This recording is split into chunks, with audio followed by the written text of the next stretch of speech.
함께하면 됩니다. 함께하면 됩니다. 함께하면 됩니다. 여러분 끝까지 함께 갑시다. 함께하면 됩니다.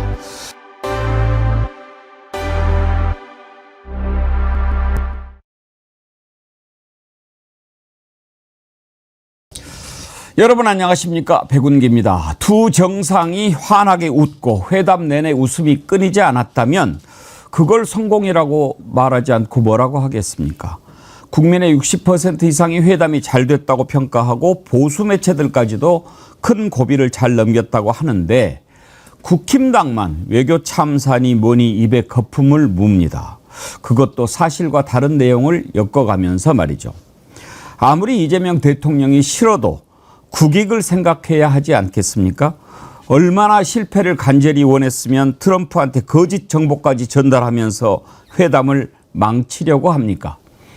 가히 고발사주 당답고 내란 정당답습니다. 그런 정당의 대표로 전할길과 손잡은 장동혁이 선출됐는데 이제 국힘당은 통일교, 신천지, 태극기 부대를 섞어서 만든 아스팔트당이 되는 겁니까? 아니면 시멘트당이 되는 겁니까? 국민을 떠난 당은 존재할 이유도 없고 존재할 가치도 없습니다. 생방송 백운계 정치 1번지 출발합니다. 좋은 것은 금방 알아보시는 우리 애청자님들 정어리몰에서 특별히 준비한 순살장어탕 1+1 이벤트에 많이 참여해 주셔서 진심으로 감사드립니다. 손색이 없고 정말 자신 있게 추천하는 제품이니까요. 여러분 이번 기회에 많이 구입해서 놓아두고 드시면 좋습니다. 순살로 만든 장어탕이라서 정말 드시기 좋고 드셔보면 야 사길 잘했다 그런 생각하실 건데요. 이번 주까지만 순살 장어탕 이벤트 하니까요. 이번에 많이 준비하시기 바랍니다. 1+1에 8,800원 드리니까 가격이 매우 좋고 만약에 10개 주문하시면은 고급 선물용 상자에 포장까지 해드리거든요. 그런데 5세트만 주문하셔도 10팩이니까 포장해 드리는 거죠. 선물하시기에도 아주 좋습니다. 놓아두고 드셔도 좋고요. 정어리몰 순살 장어탕 이번 기회에 구입하셔서 맛있게 드시기 바랍니다. 지금 여러분들이 보시는 정어리TV의 화면에 딱 들어가 보시면 정어리TV에서 백운기 앵커님의 얼굴이 있습니다. 로고가 있고 요 전체 화면 중에서 여기 이제 요 앞에 화면 전체 화면을 띄워주셔야 됩니다. 여기 보면 이제 구독 버튼 안 누르신 분들은 비구독자들은 검정색 배경에 하얀 글씨로 구독 눌러주세요 이렇게 돼 있거든요. 그 버튼을 딱 누르시면 저처럼 이렇게 다 회색이 돼야 됩니다. 지금 아마 아 맞다 내가 구독을 안 했구나 하신 분들이 있을 겁니다. 그래서 요 로고 화면으로 들어가셔야 됩니다. 네, 8월 27일 수요일 아침입니다. 오늘 다뤄야 할 이슈도 많고 생각할 것도 많습니다. 세 분 패널과 함께 하겠습니다. 김지호 민주당 대변인 어서 오십시오. 반갑습니다. 장윤미 변호사님 반갑습니다. 네, 안녕하세요. 신인규 정당 바로서기 대표님 함께합니다. 네, 반갑습니다. 안녕하세요. 먼저 어제 국민의힘에서 윤석열 그 당에서 이재명 대통령의 정상회담을 외교적 참사, 역대급 참사라고 거품을 물었는데 과연 뭐가 옳은지 그것부터 한번 따져보도록 하겠습니다. 첫 번째 이슈로 가죠.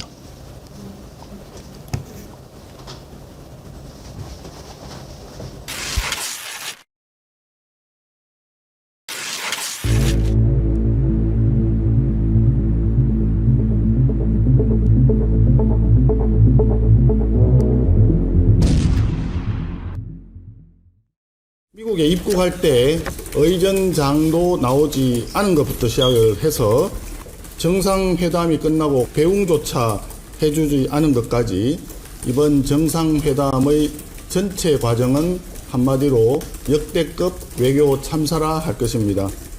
사진첩 이외에 무엇을 얻었는지 여전히 불분명합니다. 결과적으로 기업들의 1,500억 불 투자까지 추가로 갖다 바친 굴욕 외교라고 할 수밖에 없습니다. 입국과 숙박, 환송 과정까지 홀대받은 수모 외교라 하겠습니다. 최악의 의전 참사, 역대급 외교 참사로 기록될 이번 한미 정상회담. 다 잘 됐다고 하는데 저 사람만 저래요. 근데 저거 할 때 뒤에 서 있는 사람 누구예요? 왜 저렇게 서 있어요? 대변인. 왜 저렇게 서 있어요? 대변인이니까. 병풍하려고. 예.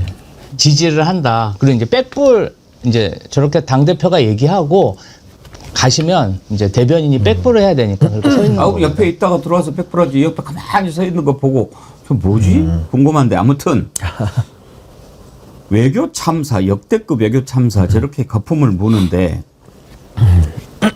지금 이제 근거로 내세우는 게 홀대 받았다는 거 아닙니까? 공항에 의전장도 안 나오고 부의전장이 나왔다. 그리고 뭣도 없었다라고 하는데 지난번에 윤석열 갔을 때는 국빈 방문이었거든요. 그렇죠. 격이 다른 거예요. 그렇지 않습니까? 아이 뭐 실무적인 방문을 가지고 사실은 저런 지역적인 걸 가지고 따진다는 게 저는 좀 웃긴다고 생각합니다. 사실은 지금 미국 트럼프 대통령이 정상적인 외교 프로토콜을 따르는 게 아니잖아요. 자기 멋대로 하는 것인데 우크라이나 젤렌스키 대통령 그리고 브라질의 룰라 대통령 그리고 인도의 모디 총리 미국 가서 얼마나 망신당했고 최근에도 유럽 7, 8개 정상들이 정말 트럼프 앞에서 트럼프 대통령 책상 앞에서 그냥 학생들처럼 쭈르륵 앉아가지고 있는 그 망신당하는 사진까지 나왔는데 저는 이 정도면 정말 최고의 환대를 받았음에도 불구하고 왜 한국에 있는 국민의힘이 저런 얼토당토 않은 얘기를 하나. 사실은 이 회담 결과가 나오기 전까지만 하더라도 무슨 극우층에서는 미국에서 항공모함을 급파해서 윤석열 전 대통령을 구해준다. 이런 얘기가 파다했고요. 그리고 브라질과 인도처럼 한국도 미국 가서 트럼프 대통령에게 망신을 당할 거다. 또 그런 상상들을 많이 했었는데 결과가 좋게 나오니까 갑자기 내용을 바꿔서 외교 홀대론을 얘기하고 있다. 저는 참 국민의 한 사람으로서 뭐 경쟁하는 민주당 대변인이지만 국민의힘이 창피합니다. 좀 정신들 좀 차렸으면 좋겠습니다. 뭐가 국익이고 뭐가 사익인지 좀 분간을 했으면 좋겠어요. 아니 눈이 있으면 그거를 못 봤을까 싶어요. 장미변 네. 트럼프가 의자 빼주는 거. 그리고 또 메모를 썼잖아. 정말 당신은 훌륭한 지도자다. 맞습니다. 언제나 함께하겠다. 그 사람들은 안 본 겁니까? 그게 싫은 거예요. 그러니까 가짜 뉴스를 사실 유포하는 거 아닙니까? 호텔에 묵은 것도 호텔에 묵은 거 사실 홀대 받은 거다. 왜 호텔에 묵냐? 라고 했더니 원래 정상들이 묵는 곳이 공사 중이었다는 거잖아요. 그러니까 또 이 보수 스피커들이 어떻게 합니까? 그거 가짜 뉴스라고 얘기해요. 그래서 한 언론에서 직접 취재를 했더라고요. 이게 가짜 뉴스냐? 실제로 왜 호텔에 묵게 된 거냐? 맞다. 거기가 공사 중이라 8월 말인가까지는 묵을 수가 없다라는 거예요. 그러니까 이 사람들을 내심에는 안 됐으면, 빠그라졌으면, 그냥 못했으면 국익이고 뭐가 없는 거예요. 그러니까 뭐라고 제가 중앙일보인가요? 만평에서 트럼프가 사실 회담 전에 우리 시각으로 한 밤 10시, 11시경이었나요? 이거 폭동, 혁명 이런 이야기를 하니까 보수가 기대를 하는 거야. 이것 봐라. 트럼프가 이재명을 좋아하지 않는구나. 그런데 아니다. 신뢰가 돈독하고 100% 믿는다라는 취지가 나오고 이거 완전히 가짜뉴스라는 걸 내가 알겠다. 이해했다라고 이야기를 하니까 엄청 본인들이 상심을 하는 그런 만평까지 있습니다. 이게 지금 보수면요. 국익을 제일 우선으로 해야 되는 거 아닙니까? 이거 보수조차 되지 않는다. 얼마나 저열한 마음을 갖고 지금 이런 태도를 합니까? 어떻게 최악의 이런 참사라는 논평을 국민의힘 낼 수가 있습니까? 국민의 눈높이와는 완전히 괴리가 이제는 회복할 수 없는 지경까지 간 거죠. 그리고 백운기 앵커님도 방송을 많이 하셔서 알겠지만 사실은 우리나라 대통령이 아직 돌아오지도 않았잖아요. 보통은 지금 외교 행사를 하고 있을 때는 비판할 점이 있어도 대통령이 돌아올 때까지 기다려주는 게 여태까지 정당의 어떠한 관례였습니다. 그런데 지금 한참 대통령이 미국에서 일정을 소화하고 있는데 야당이 이렇게 원색적인 비난을 해도 되겠습니까?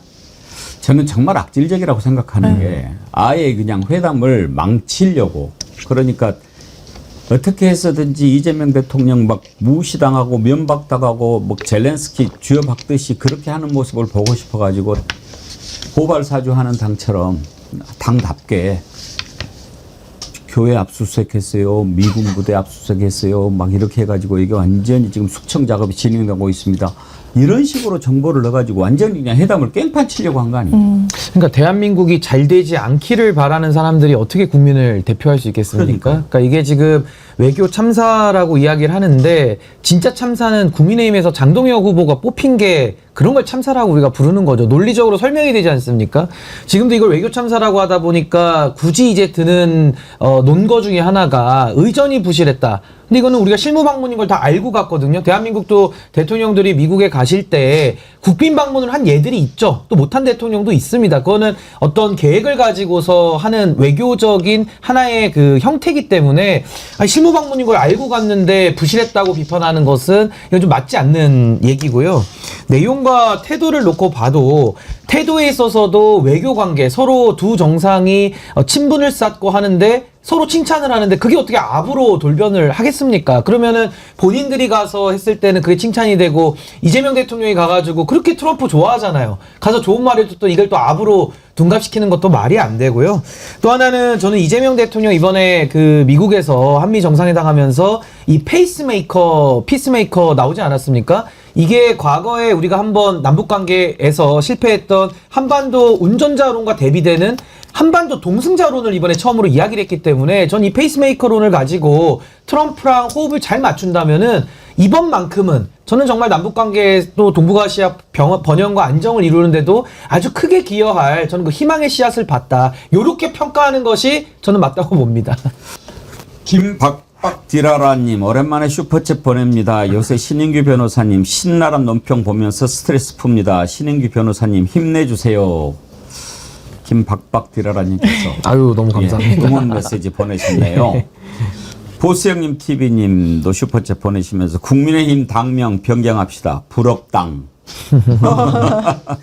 그러면서 함께 구독하면 100만 됩니다. 함께 응원하면 진짜 대한민국 됩니다. 해주셨는데 보수형님 TV님 감사합니다. 지금 80만 구독자 돌파한 이후에 구독자 증가세가 좀 더 가팔라졌어요.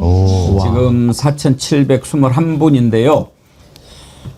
장유미 변호사님, 우리 금요일 날 방송할 때 80만 돌파 순간을 맛봤거든요. 그 영상 보고 예. 오늘 한번 81만 한번 만들어봐. 그럼 제가 진짜 너무 영광일 것 같아요. 네. 힘 실어주시면 장유미 저희 변호사님 한 말씀 하시면 제가 오늘 81만 될 것 같아요. 저희 81만이 지금 많이 남지 않았습니다. 한 6,000분 정도만 힘을 더 모아주시면 그때 이제 댓글 중에 회사 동료 휴대전화 뺏어서 이제 구독 막 눌렀다고 해주신 분도 계셨는데 장유미 그런 변호사님도 마음으로, 그런 나처럼 의지로. 산수가 잘 안 되고 그러는구나. 5천 몇 명이죠. 5,000명. 제가 5,300명. 조금 덜 남았네요. 더 할 수 있다는 생각이 듭니다. 예. 김지호 대변인도 이럴 때 딱 한번 힘을 실어주면 좋은데. 제가 지금 사실은 요 전에 백운기 앵커님과 기념 사진까지 찍었거든요. 오. 여러분들이 지금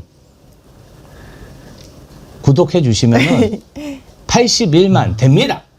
눌러주세요. 저도 한 말씀만 보태자면 이 한미 정상회담 너무나도 큰 성과를 대통령께서 귀하게 가지고 오셨는데 이제 오실 건데 이게 더 퍼져야 되지 않겠습니까? 퍼지려면은 정말 우리 정어리 TV가 지금 80만 너무 귀한 분들 더 와 계시지만은 앞으로 이게 100만, 200만, 800만까지 더 가야 더 많은 분들께 알려질 수 있기 때문에 좋아요와 구독을 꼭 한 번씩 좀 눌러주시면 좋겠습니다. 네, 감사합니다.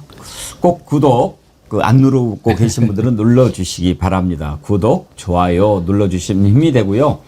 혹시 모르는 분 계시면 구독 돈 안 듭니다. 무료입니다. 근데 그걸 모르고 계신 분들이 많았더라고요. 예, 돈 드는 걸로. 돈 안 듭니다. 공짜입니다. 근데 저는 이번에 이재명 대통령 그게 뭐 사람들이 막 뭐 아첨했다 뭐 그렇게 이야기하는데 저는 그걸 실용이라고 봅니다. 어떻게 해서 이 분위기를 밝게 이어갈까? 그거잖아요.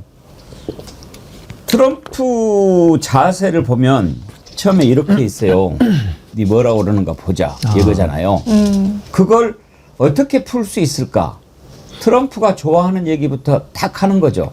당신 지금 노벨상 기다리고 있잖아. 노벨 평화상. 그리고 또 김정은 잘하고 친하다고 맨날 이야기하잖아. 그럼 그것부터 딱 이야기하는 거죠. 당신의 평화를 책임질 수 있는 사람이다.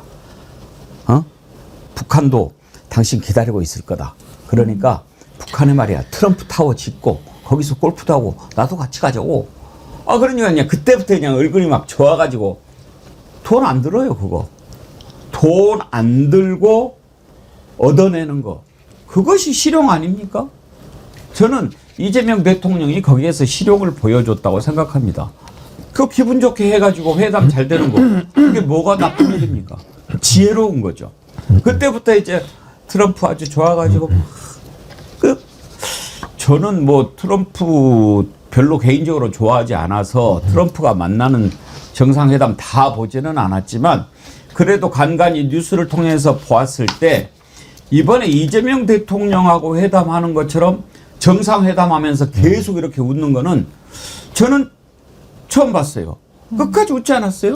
뭐 웃는 정도가 아니라 중간중간에는 정말 너무 그 아이처럼 해맑게 웃더라고요. 네. 그래서 트럼프 대통령이 그동안 뭐 많은 성공도 거둔 사람이고 많은 칭찬도 받아봤을 텐데 그래도 또 칭찬 들은 사람인지라 기분이 좋은 것 같아요. 그래서 전 이재명 대통령께서 정말 한 말씀 한 말씀 이렇게 할 때마다 좀 티키타카가 잘 이루어졌다고 할까요? 그래서 서로 참 분위기가 좋고 그런 가운데에서 정말 대한민국의 미래, 또 외교 안보, 또 여러 가지 정책들에 대한 내용들도 녹여냈기 때문에 저는 상당히 분위기가 좋았다. 근데 이걸 보면서도 안 좋게 느끼는 사람들은 뭔가 이재명 대통령이 잘 안 되기를 바라는 마음에 대한민국의 국위까지도 좀 팔아먹겠다는 생각 아니고서는 대한민국 국민이면은 그 장면이 어떻게 참사로 보이고 안 되게 보일 수가 있는 것인지 참 그 부분이 매우 안타깝습니다. 이우전님 딱 저의 시각입니다. 백앵커님 완전 공감합니다. 공감해 주셔서 감사합니다. 변함없이님 슈퍼챗 보내주셨네요. 구독은 무료입니다. 구독 좋아요는 사랑입니다. 생방 중 80만 5천 가봐요. 현실적이신 분이네요. 우리가 81만 얘기했는데 사실 그렇게는 어렵지만 지금 많이 올라갔네요. 4,800분이신데 80만 5천은 갈 수 있겠는데요. 야, 진짜 될수 변함없이님. 있겠는데, 예, 200분. 감사합니다. 변함없이님께서 슈퍼챗 보내주시니까 일본의 미세영희님도 변함없이님 감사드립니다 해주셨는데요. 이렇게 세계 각국에서 함께하고 있는 생방송 백운기의 정치 1번지입니다. 오늘 팩트 체크를 먼저 좀 해보려고 해요. 지금 홀대 받았다라고 하는 게 일단 숙소 문제예요. 되게 외국의 정상이 오면은 블레어 하우스라고 거기에서 이제 묵지요. 그런데 지금 거기가 공사 중이랍니다. 그래서 지금 윌라드 호텔이라고 거기도 아주 정상들이 많이 묵는 호텔이거든요. 워싱턴에. 거기에 묵었는데 그걸 가지고 야, 뭐 블레하우스 안 주고 거기에 호텔에 묵게 했네 이렇게 하고 심지어 공사 중이라고까지 하는데도 공사 중이 아니라고까지 얘기를 하는 자가 있어요. 이긴 우리 신인규 대표님 좀 아실 텐데 지금도 개혁신당 사무총장 하고 있나요? 아마 지금 현직에 있는 걸로는 알고 있는데 아이고. 요즘 제가 그 당에 잘 관심이 관심이 갖고 없어서 있어서 저도 모르겠습니다. 없습니다만 그러니까 누군지도 모르지만 한번 들어보시죠. 실무 방문이라 해도 그래도 블레하우스에 좀 재워주고 그래도 이 백악관 주변에 호텔에서 재우는 일은 없어야 될 것 아닙니까? 민주당이 지금 블레하우스가 공사 중이라서 못 들어갔다고 하는데 그거 알고 보니까 공사 중도 아니라고. 그래요? 아니래요. 이제 이런 게 가짜 뉴스죠. 사실과 달라요. 왜 저런 말을 하는지 모르겠어요. 이번에 이분 뉴스라고 인터넷 언론사가 있는데 그 김대호 기자가 사비를 들여서 정상회담 취재를 갔더라고요. 그러니까 이번에 이제 인터넷 언론사 세 군데가 대통령실 출입 기자 돼가지고 같이 따라가지 않았습니까? 그랬는데 이제 거기는 아무래도 출입 기자단으로 움직이다 보니까 오히려 더 묶일 수가 있는데 이 김대호 기자는 자기 사비를 들여서 갔기 때문에 목표가 대통령실 출입 기자라고 하더군요. 야. 블레어 하우스를 가봤어요. 그래가지고 그 영상을 우리한테 제공을 해줬는데 김대호 기자님 감사합니다. 블레어 하우스를 딱 가서 이렇게 딱 가서 봤는데 거기에 공사 중 물론 한글로는 아니고 영어로 적혀 있는 거를 찍어서 보내줬습니다. 한번 보시죠. 여기는 지금 현재 이슈 속에서 불타오르고 있는 바로 블레어 하우스입니다. 블레어 하우스 사실 보시는 것처럼 외관은 이렇게 생겼습니다. 짜잔. 이 전체 보이시는 이 전체 4개의 건물이 4채의 건물이 하나로 모두 연결되어서 사용되는 곳입니다. 우리나라든 다른 나라 대통령이 미국에 방문을 했을 때 여기서 묵을 것인가? 그러면 같이 온 사람들은 어디서 묵어야 되나? 그 관점에 있어서 이 건물들을 모두 사용할 수 있는가 없는가에 대한 여부가 필요한 시점이라고 보시면 되겠는데요. 그래서 실제로 보시면 이게 지금 잘 보이실지 모르겠습니다만 안에 일부 실제로 저기 공사하는 듯 그 현장의 모습들이 보이시죠? 육안으로 이곳이 정말 공사를 하고 있는가 아닌가에 대해서는 육안으로 확인하시는 게 정확합니다. 보시면 6월 23일부터 9월 30일까지 여러 군데를 공사를 하는데요. 블레어 하우스는 아니지 않나요라고 하실 수 있겠지만 대통령의 안전과 직결되는 통로가 연결되어 있는 건물 4채를 함께 쓰는데 이렇게 되면 무슨 문제가 생기죠?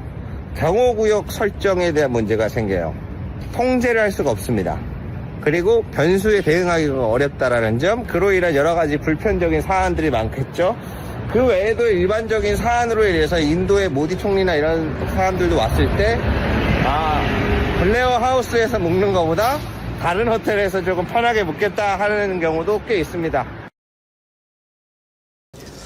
그러니까 참 장윤 변호사님 네. 대단하죠. 저 야. 블레하우스 취재 허가를 받았다는 것도 그러니까요. 저는 기성 언론사가 미국의 그 부처에 취재를 직접 한 걸 보고 대단하다고 생각했는데 그걸 넘어서서 현장에서 공사를 하고 있는 걸 보여주니까 이거보다 더 명백하고 확실한 증거는 없는 거잖아요. 아니 근데 확인도 안 하고 뭘 근거로 방송에 나와서 이런 가짜뉴스를 이야기하는 건지 제가 정말 너무 의문인 거예요. 블레어 하우스는 공사 중이라고 하는데 거짓말이더라.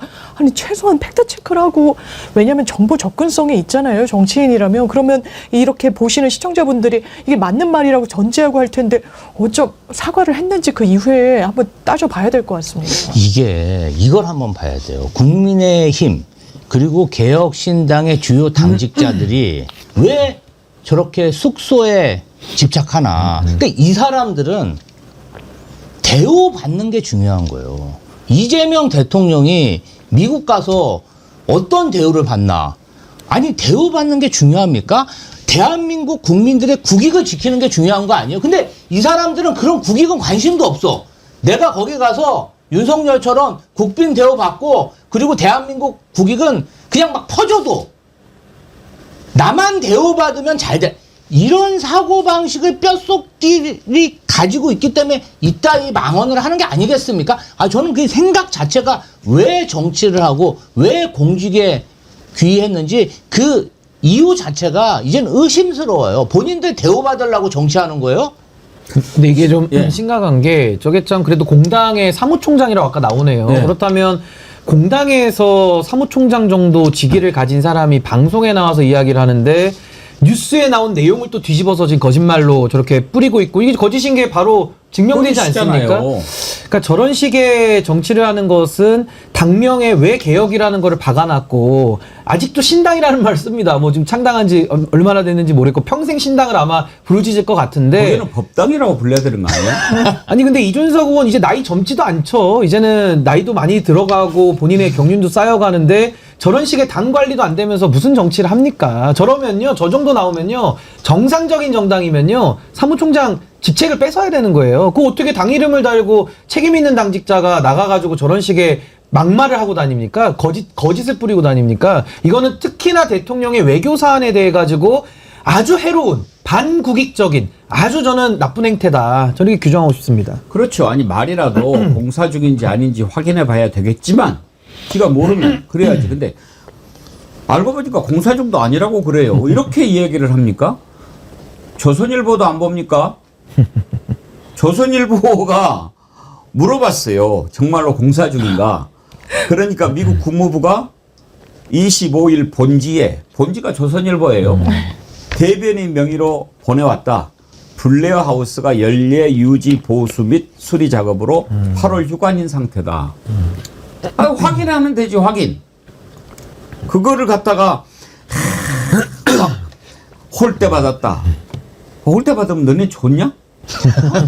좋은가 봐요. 좋은가 봐요. 네. 아니 그러길 그러니까 바라는 대한민국 국민 빼고는 지금 다 홀대받는 걸 좋아할 텐데 그 국민이 아니라는 결과가 또 나와요. 논리적으로는. 의자 빼줘서 기분 겁나게 나빴겠네요.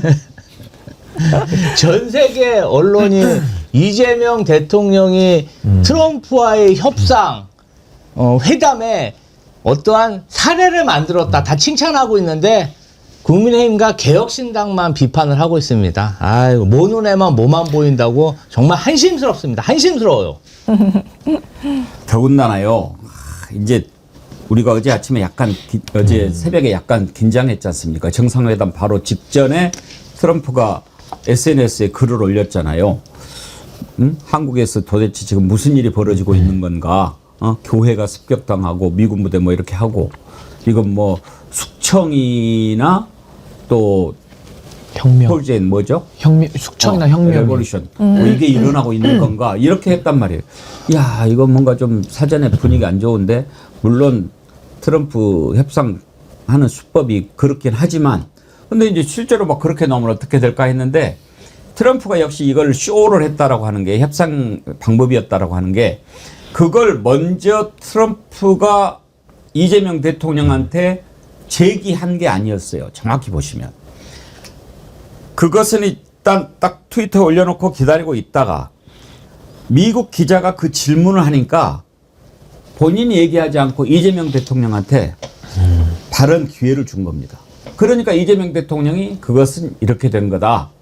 미군 부대를 압수수색한 거 아니고 미군 부대 안에 있는 한국군 부대가 혹시 계엄 때 어떤 역할을 했는지 이거를 본 거였다라고 설명을 딱 하니까 그 자리에서 기다렸다는 듯이 내가 확실하게 오해했다. 그것은 루머다. 이렇게 정리를 본인이 해버렸어요. 그러니 완전히 그건 클리어된 거고 오히려 트럼프는 그렇게 해보려고 하다가 극적으로 이걸 반전시키는 장을 깔아준 것이 되는 거죠. 저는 이것도 어떻게 보면 트럼프의 계산 속에 들어있는 게 아닌가 그런 생각도 들어요. 그런데 이제 그 SNS가 올라오니까 난리가 나지 않았습니까? 이제 완전히 끝장났다. 뭐 나경원 또 주진우 글 올려가지고 우와 이제 끝났어 막 이래서 난리를 쳤어요. 그러니까 국익은 온데간데 없고 그냥 망해라 이러는 거예요. 안 됐으면 못했으면. 이게 어떻게 정치인의 자세일 수 있습니까? 국민을 보고 정치를 해야지 어떻게 자당을 보고 정치합니까? 그리고 그 정당이 지금 정상적인 정치 결사체로 볼 수조차 없어요. 정말 한심한 건 이 극우 일당들, 보수 일당들 뭐라고 얘기하냐면 알고 봤더니 트럼프도 좌파였다. 이러고 얘기를 하고 있는 거예요. 본인들 편을 안 들어주니까. 지금까지 얼마나 많은 음모론을 제기했습니까? 뭐 항공모함을 대동하고 윤석열을 구출하러 올 거다. 그리고 계속 그 극우 유튜버들 뭐라고 그랬습니까? 윤석열을 굉장히 존중하고 존경해 마지 않는다고 트럼프가 얘기하고 있다. 그러니까 반대급부로 이 민주정당과 정권교체를 국민들이 이뤄냈음에도 불구하고 그 정상이 트럼프한테 홀대받길 원하는 거예요. 그러니까 그 시선으로 그 시각으로만 보니까 홀대. 사실은 중요하지 않죠. 그런 본인들의 자족감이 중요한 거예요. 제발 국민을 보고 나라를 보고 정치를 하십시오. 전환기도 미국에 갔나 봐요. 그래가지고 이걸 딱 이렇게 이제 트럼프가 올리니까 완전 신나가지고 막 이제 뭐 끝장났다 막 이런 식으로 공항으로 보이는데 거기에서 얘기를 했어요. 한번 들어보실까요? 마시죠. 전환기는 지금 현재 오늘부로 이제 미국 가서 또 이제 좀 센 목소리 낼 건데요. 경기도 오산 미 공군기지에 거기다 뭐였죠? 압수수색했잖아요. 그거는 여러분 오산 공군기지는 우리가 제공하지만 거기에 관할 거는 미군이 가지고 있고 미국의 주권입니다. 그런데 그것도 허락도 없이 뭐였죠? 그냥 압수수색했다가 미국이 지금 이제 발끈했지 않습니까? 그거는 미국에 대한 우리의 월권입니다. 그래서 지금 이제 조은석 특검팀은 굉장히 국익에 반하는 반국가적인 짓을 저질렀다. 누가요? 조은석 내란 특검팀. 조은석 보고 있나? 너는 큰일 났어. 대한민국이 만약 한미관계에 틀어진다면 조은석 너가 책임져야 될 문제야. 왜? 미 공군기지를 왜 들어가냐고. 우리 조선을 위해서 목숨 걸고 투쟁하겠다. 독립운동하겠다 생각하고 안창호 선생은 그 국가 갈것자입니다. 나라를 두고 떠나간다 해서 그 국가 그 노래를 짓고 갔는데 그것을 오늘 제가 한번 존경하는 우리 도산 안창호 선생이 읊었던 것을 한번 읊어드리겠습니다. 저 읊은 소리는 별로 듣고 싶지 않고 저 경상도 사투리로 조은석을 조원석 하니까 자막을 조원석으로 잘못 넣네요. 근데 지금 국힘당 대표시죠, 저분이? 뭐 이제 사실상 대표죠. 뭐 본인을 품는 사람이 이긴다고 했는데 아, 진짜 대표 아닌가? 이겨가지고 네. 예, 난 저희가 대표와 대표인 줄 알았는데. 아주 가까운 예. 예. 상황인가요, 그러면? 뭐 그런 셈이겠죠. 고문이든지. 예, 본인이 만들었다고 생각하니까요. 근데 정말 악질적인 게요. 저렇게 해가지고 회담을 틀어버리려고 마음먹은 거 아닙니까? 딱 고발 사주가 생각이 나요. 그러니까 두 가지 같아요. 회담을 틀고 싶고, 그러니까 소위 말해서 이재명 대통령이 나가서 공을 세우는 게 싫다. 이게 사실은 국익을 위한 건데 대통령의 공로와 대한민국의 국익이 어떻게 분리됩니까? 그러니까 정말 해로운 아주 그 반국가적인 행태들을 하고 있는 것이고, 또 하나는요.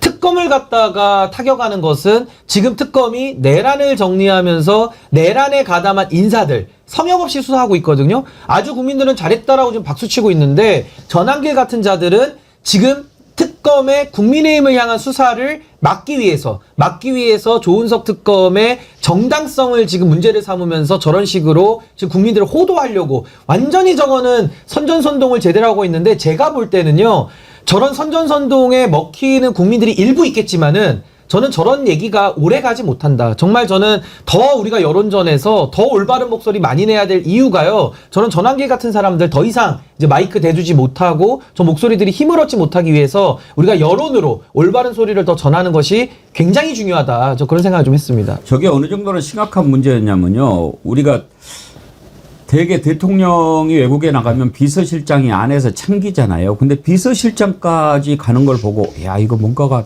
상당히 꼬였나 보다. 이렇게 걱정하지 않았습니까? 공항에서 기자들을 만나가지고 강훈식 비서실장이 지금 뭐 다 얘기할 수 없다. 끝나고 얘기하겠다라고 했는데 나중에 알고 봤더니 바로 저 문제였더라고.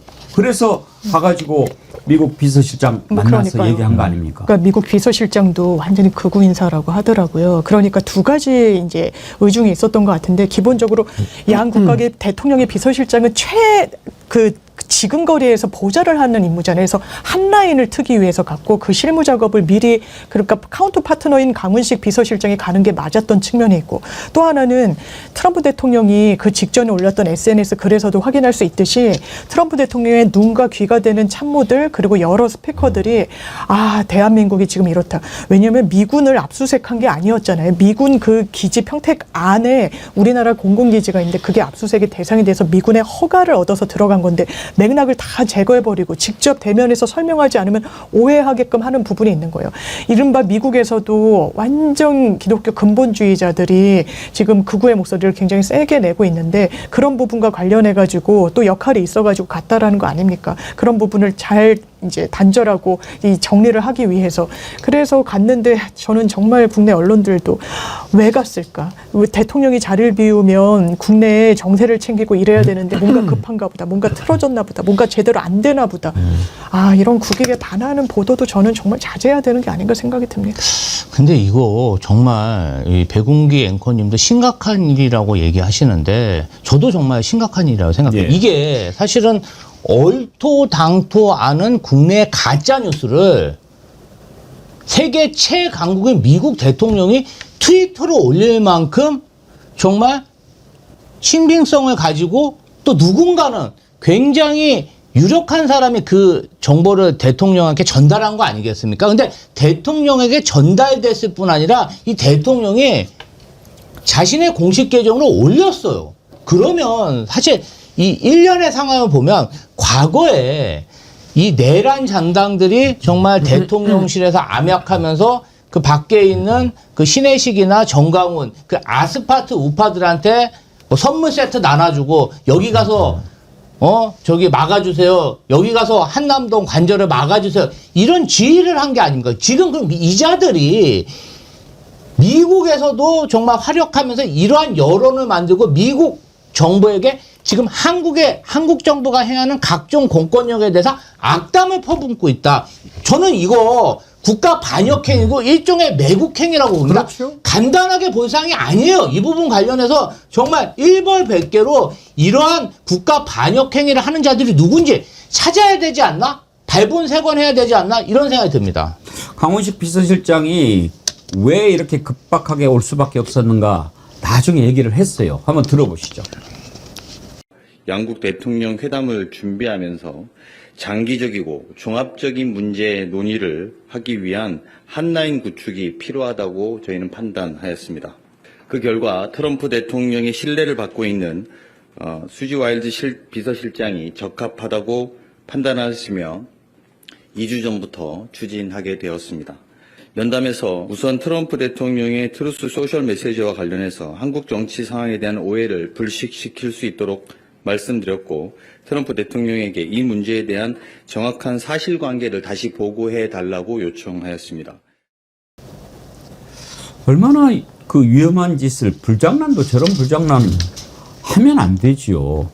그래가지고 지금 이제 거기에서 트럼프가 자기들의 기대를 저버리고, 아, 내가 완전히 오해했다, 이거 루머였구나, 이렇게 이야기하니까, 신은규 대표님, 지금 그 놈들이 트럼프를 뭐라고 그러는지 아십니까? 좌파. 트럼프 좌파. 트럼프가 좌파돼 버렸어요. 그러니까 정말 참 한숨 나오는데요. 이게 국내 정치 선전선동용을 넘어서서 이제 외교 문제화까지 된다는 것 자체가 참 정말 끔찍합니다. 끔찍하고요. 이제 앞으로 그래도 트럼프 대통령이 올바른 판단을 가지고 또 이재명 대통령께서 한미정상회담 그 자리에서도 설명을 했을 때 그걸 루머로 바로 정리를 해버렸기 때문에 천만다행이고요. 앞으로도 이 국내 여론 조성에 있어서 이런 정말 얼토당토하는 이야기들을 퍼뜨리는 문제에 대해서 이제는 정말 공론화해서 좀 발본색원하는 문제가 필요하고, 이것이 바로 어떻게 보면 내란 정리의 좀 연장에 저는 아주 중요한 부분으로 들어가 있다. 저는 그렇게 생각합니다. 이따가 국힘당 다룰 때도 한번 얘기해 보겠지만, 지금 그쪽의 극우 세력들도 내부적으로 지금 분열이 일어나고 있는 것 같아요.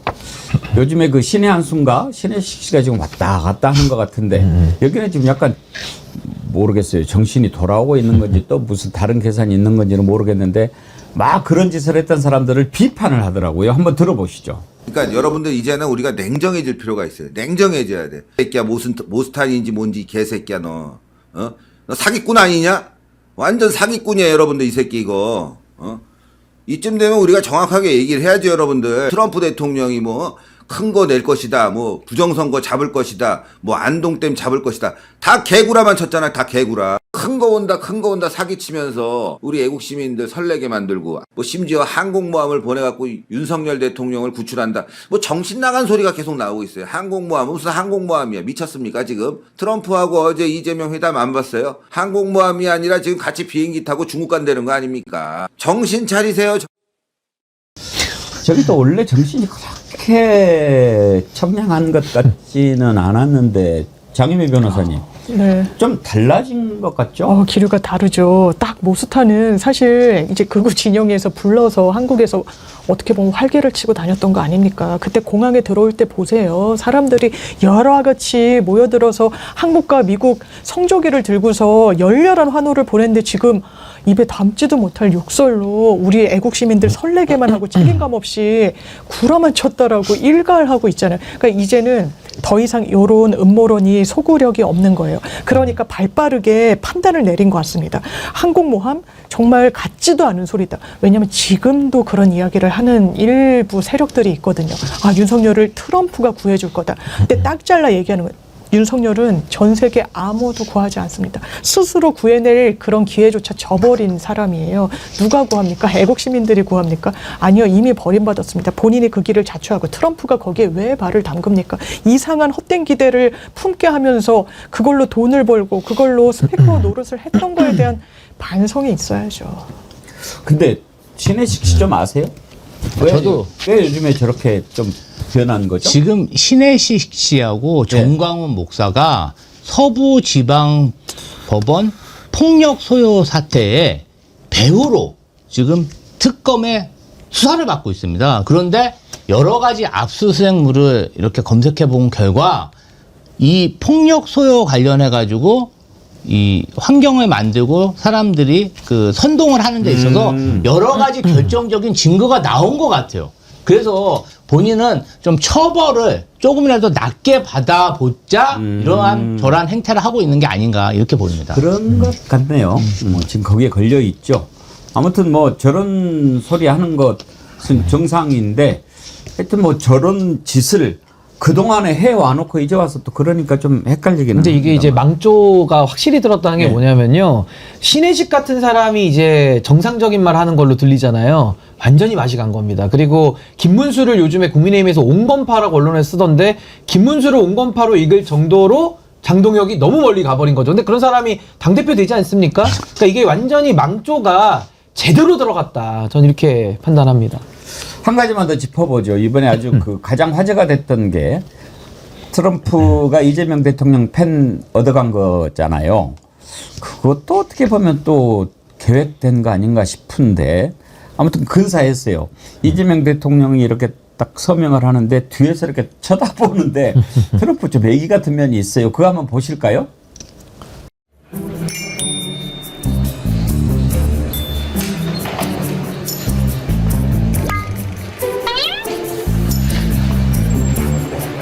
Is that your pen? Do you want to take it with you? I'll grab that pen. You know what I like? The writing is beautiful. The thickness. Oh, it's nice. You know, this is your design of your pen. I don't like the ballpoints. You know.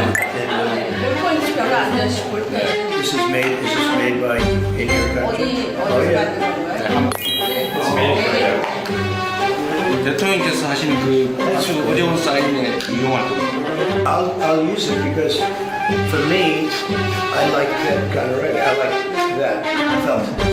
영광이지. I don't like a ballpoint. Right? I won't use it, but I'm going to keep it because I don't want to use it. I want to have it as an honor and keep it in a very important. And I have gifts for you. When before we leave, we have to remember. And I have some great gifts for you and your people. We always have to remember that a lot of times, and then people will rush out and say, "Oh, I forgot to give the gifts." 볼펜 펜이라고 해야 되죠. 뭐 저는 좀 유성펜 비슷한 거. 저걸 준비하게 된 사연이 재미있더라고요. 문재인 대통령이 김정은 만나러 갔을 때 그때 서명을 했는데 그때 서명했던 게 네임펜이라고 왜 그 정말 문구점에서 싸게 사는 거 있잖아요. 이 사진인데 그때 네임펜을 썼어요. 정말 모양 빠졌죠. 지금 의전 비서관이 권혁기 당시 춘추관장인데 그걸 보고 야 이거 좀 그렇구나 그러면서 이번에 특별히 주문 제작해서 가지고 간 거래요. 저기가 제나일인가 하는 데서 이렇게 만들었다고 하는데 뭐 어떻게 만들어 달라 이렇게 막 그 부탁을 해가지고 만들었는데 맨 처음에 저기가 어디 건가라는 것이 알려지지 않으니까 느닷없이 모나미 주가가 그냥 막 상한가 치고 그랬어요.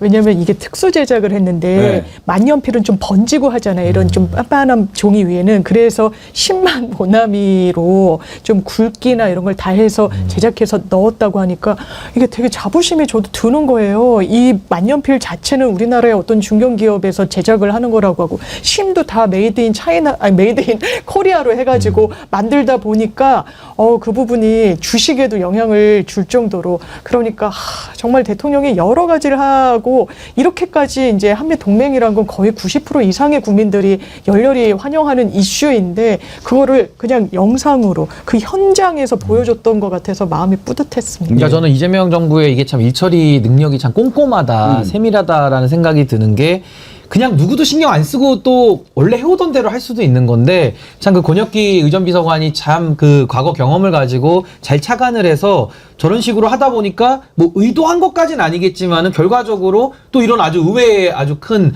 수확이 또 오고 그러니까 이런 부분을 봤을 때는 참 세밀한 준비가 얼마나 중요한가. 그리고 이번에도 이재명 대통령의 정상회담 큰 성공의 배경에는 이재명 대통령께서 트럼프 대통령에 대한 연구를 정말 많이 하신 게 느껴지더라고요. 그러니까 그렇게 꼼꼼하게 연구한 것이 아마 큰 성과로 돌아온 거 아닌가라는 생각이 듭니다. 제가 이제 민주당 당대표 정무조정 부실장으로 있을 때 권혁기 의전 비서관이 정무조정 기획실장이었습니다. 같이 근무하고 협업해서 여러 가지를 했는데 권혁기 의전 비서관이 굉장히 다양한 경험을 가지고 있습니다. 사실은 이재명 대통령과 같이 한 시간이 짧음에도 불구하고 파격적으로 정무기획비서관으로 임명한 데는 권혁기 의전 비서관이 과거에 문재인 정부에서도 있었고 또 당에서도 당직자로 오래 근무했습니다. 그래서 그 실력 그리고 데이터 이것을 굉장히 중요하게 생각하지 않아요. 그것이 오늘날 한미 정상회담에 대해서 빛을 발했다 이렇게 보입니다. 권혁기 의전비서관이 청와대 춘추관장 시절에 참 사람이 착실하고 겸손하고 성실해서 기자들한테 아주 좋은 평가를 받았거든요. 그런데 이번에 아주 큰 거 한 건 했어요. 예. 아무튼 이렇게 성공적인 회담을 했다라고 외신이 다 그렇게 평가하고 국민들도 60% 이상이 그렇게 평가하는데 국힘당 정말 그러면 안 되지요. 안 되지요. 근데 국힘당 짧게 한번 다뤄보고 권성동으로 넘어갈까요? 저는 이번에 이제 장동혁 의원이 당대표 됐잖아요. 당대표 돼가지고 이렇게 소감을 밝히는데 아무리 생각해도 이 부분은 제가 이해가 안 돼서 오늘 이 부분은 꼭 패널분들과 함께 좀 짚어봐야 되겠다라고 했던 겁니다. 이재명 정권을 끌어내리는데 모든 것을 바치겠다. 그렇게 얘기를 해요. 한번 들어보시죠. 모든 우파 시민들과 연대해서 이재명 정권을 끌어내리는데 제 모든 것을 바치겠습니다. 아니 야당 대표인데 이재명 대표 그러니까 이재명 정부를 뭐 견제하겠다 뭐 이렇게는 얘기할 수 있는데 끌어내리겠다라는 얘기예요. 신은기 대표님 저거 해석 좀 해주세요. 아니, 그러니까 이게 지금 국민의힘이 맛이 많이 간 게 지금 날도 이제 더위도 풀리는데 좀 정상화가 돼야 되는데 뭐 불가능하다고 봅니다. 아까 외교 참사도 마찬가지고요. 최근에는 그 노란봉투법 관련해 가지고는 경제 내란법이라고 이렇게 공격을 하더라고요. 그러니까 이 사람들이 지금 뭐가 뭔지 구별이 안 되면서 그냥 아무 말이나 나오는 걸 다 내뱉고 있는데 저는 그 연장선상으로 봅니다. 그러니까 장동혁 당대표도 당대표가 되는 과정에서도 거의 뭐 극우라고 하기도 전 그렇고요. 그냥 반체제 인사와 같은 거의 눈동자가 한 두 바퀴는 돌아간 듯한 비이성적이고 아주 감정 선동적인 모습들을 보였는데 결국 당선이 됐거든요. 그렇다면은 지금 국민의힘의 비정상성의 상징 자체가 지금 장동혁이라는 인격체로 좀 발현되고 있으니까 당선되자마자 첫 일성이 아무 이유도 없이 묻지도 따지도 않고 그냥 덮어놓고 끌어내리겠다 이렇게 하고 있어요. 그러니까 저는 이게 지금 뭐 이제 비정상이다 이런 말도 너무 이제는 좀 값싸진 것 같고요. 거의 뭐 비정상이 일상화되는 거 아니냐. 근데 앞으로 이런 일들이 더 많이 나올 것 같아서 참 우려스럽습니다. 아니 장희배 변호사님 네. 끌어내린다면 어떻게 하겠다는 겁니까? 그러니까요. 어떻게 하겠다는 건지 묻고 싶은 거예요. 지금 장동혁이 당대표가 되고 나서는 위헌정당 해산 심판의 가능성이 더 높아졌다는 게 중론입니다. 누가 끌어내려질까요? 누가 없어질까요? 객관적으로 봐야 대안도 제대로 나는 거 아니겠습니까? 지금 이재명 정부가 뭘 잘못해서 끌어내겠다는 겁니까? 묻지도 따지지도 않고 아무런 근거 없이 그냥 싫으니까 미우니까 안 됐으면 좋겠으니까 끌어내린다. 국민들이 거기에 누가 동조할까요? 모르겠습니다. 장동혁 대표로 만든 일부 세력들이 어떻게 움직일지 그게 대한민국의 다수입니까? 중론이에요. 한 줌도 되지 않는 세력입니다. 지금 국민의힘을 없어질 거다라는 전망까지 나오는 거 누가 거기에 한 중심에 있습니까? 본인이에요. 장동혁. 그런데 왜 그 화살을 민주당에 이재명 정부에 댑니까? 본인들이나 잘하세요. 지금요 국민의힘의 대표 이제 비대위 체제가 더 많고 정상 체제는 항상 짧지만 지금까지 대표되고 대선 후보까지도 본 거 보면은 맨 처음에 국민들이 여론조사하면 항상 1등한 사람은 무조건 안 돼요. 왜? 민심과 당심이 따로 가니까. 이렇게 된 거 아니에요, 이거? 이게 지금 국힘당에. 이쪽이 민심이 1등인데 이 사람은 안 돼. 이게 돼. 아이고, 팔 아파. 아니, 원래 김기현부터 봅시다. 김기현이 꼴등이었어요, 여론조사할 때. 근데 그걸 1등으로 만든 게 뭐, 그 시스템이 그렇게 된 거 아닙니까? 당신 80%인가 100%인가. 그래서 통일교 뭐 신도가 집단적으로 국민의힘에 책임 당원으로 가입을 했다. 이런 지금 추문이나 의혹이 나오는 거 아니겠습니까? 사실은 장동혁 뒤에 전한길만 있다고 나오는데 전한길보다 더 큰 빌런들이 있습니다. 고성국, 강용석, 성창경 이러한 그 극우 유튜버들이 결계를 쳐서 지금 장동혁을 대표로 옹립했고요. 정치인으로서는 권영세, 권성동, 이철규, 윤한홍.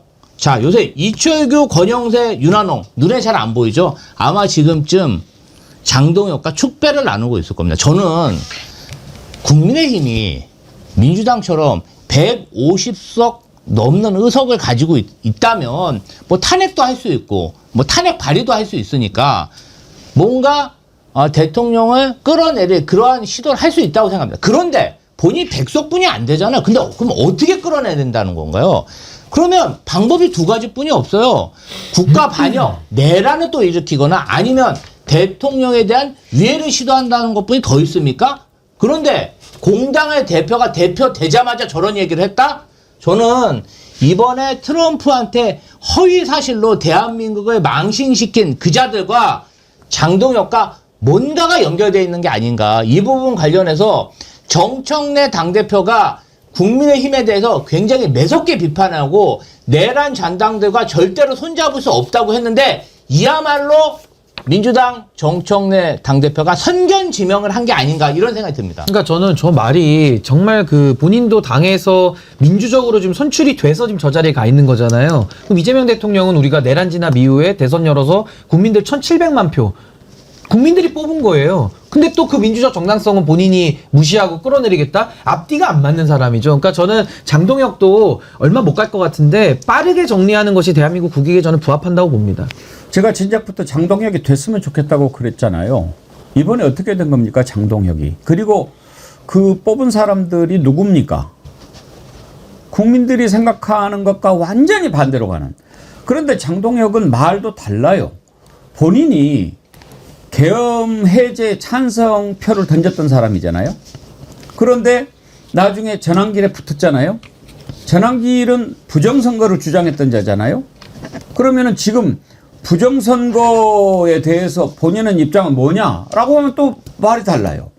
그러니까 자기가 지금 어디에 서 있는지 무슨 생각을 하는지도 모르고 그냥 있는 사람이에요. 그러면은 이 사람의 뇌에는 누가 들어있겠습니까? 차라리 잘 됐다. 이렇게 해서 완전히 분리수거할 수 있게 다 모아놓으면 정리하기는 쉽겠다. 그런 생각이 제가 드는데 지금 이 대표를 누가 대표라고 인정하겠습니까? 전환길이가 대표라고 인정하죠. 전환길이는 이미 장동혁 되는 순간 지가 대표된 걸로 생각하고 김문수 정계 은퇴하라고 설치더라고요. 지가 언제부터인데. 장동혁도요 지금 재선이라고 하는데 국회의원 딱 3년 했어요. 2022년에 보궐선거로 돼서 1년 하고 그 다음에 국회의원 돼서 지금 3년째 되는 거예요. 재선이라고 해도. 이런 지금 당이 무슨 당입니까? 전환길 얘기 한번 들어볼까요?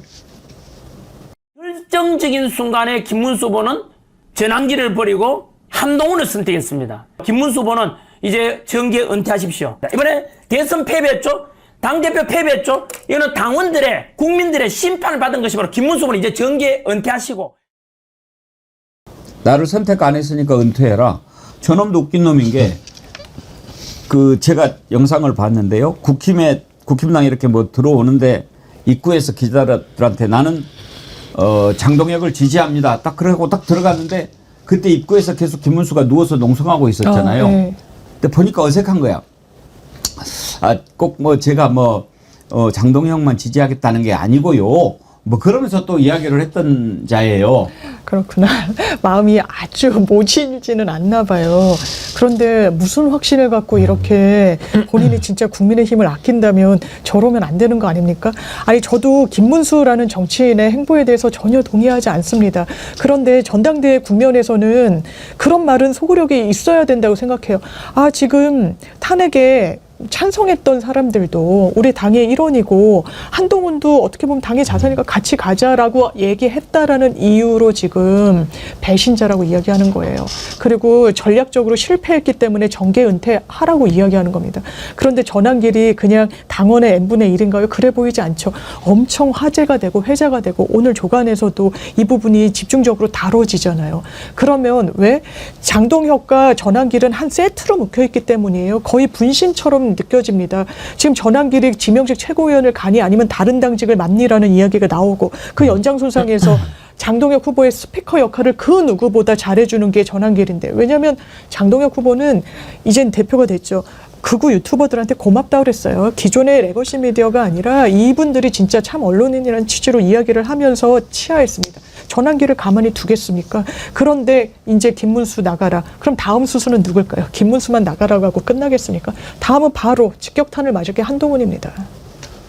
한동훈은 전환기를 최악이라고 했지 않습니까? 그렇죠. 그런데 지금 뭐 또 전당대회 중에도 그런 이야기 했어요. 분열을 일으키는 데 대해서는 뭐 과감하게 어떻게 하겠다라고 했는데, 신인규 대표님 앞으로 그 당이 어떻게 될 것 같습니까? 그러니까 저는 이게 좀 조금 속어를 쓰자면 이게 똥차 대 쓰레기차의 대결이거든요. 그러니까 뭘 더 택할 거냐라는 게 정말 난감하죠. 아마 이번에 국민의힘의 당원들 중에서 일부 정신을 차리고 있는 사람들은 굉장히 괴로웠을 겁니다. 아마 투표 안 했을 가능성도 매우 높은데요. 문제는 국민의힘은 망합니다. 근데 그걸 어떻게 망하느냐는 저도 뭐 그걸 제가 다 예언을 해서 어떻게 할 수는 없겠습니다만 망하긴 망하는데, 망하는 방법 중에 제가 좀 단언할 수 있는 부분은 한동훈은 100% 망합니다. 그러니까 결국에는 지금 전환길류나 이 장동혁을 대적해서 마치 민심을 본인이 확보한 것처럼 지금 한동훈이 포지셔닝을 하고 있는데, 제가 먼저 여쭙고 싶은 것은 한동훈이 민심을 대변하는 정치인 맞습니까?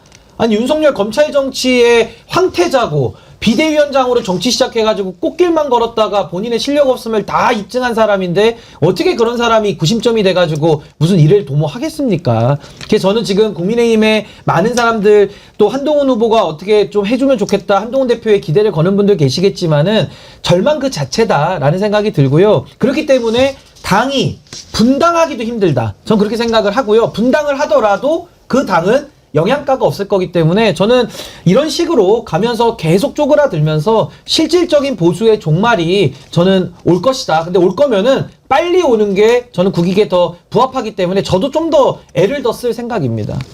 전환길이 좌지우지하는 당이 대한민국의 보수 정당 될 수 있겠습니까? 그건 정말 부끄러운 일이죠. 오늘 박영식 앵커가 있었으면 제가 한번 부탁을 해볼 텐데 이거 내가 해야 되나? 장동혁 하면은 그게 생각난다는 사람이 많아요. 계란이 왔어요. 계란이 왔습니다. 뭐 이거. 그래서 최성화님이 그거를 패러디해가지고 내란이 왔어요. 내란이 왔습니다. 좀 비슷했습니까? 비슷했습니다. 그래요? 내란이 왔어요? 약간 그 일본 순사 목소리예요. 옛날에 그러네. 저도 뭐 일제시대 때 안 살아봤지만 일본 순사가 있었다면 저런 목소리 톤 아니었을까? 일본 순사처럼 생긴 사람은 있습니다.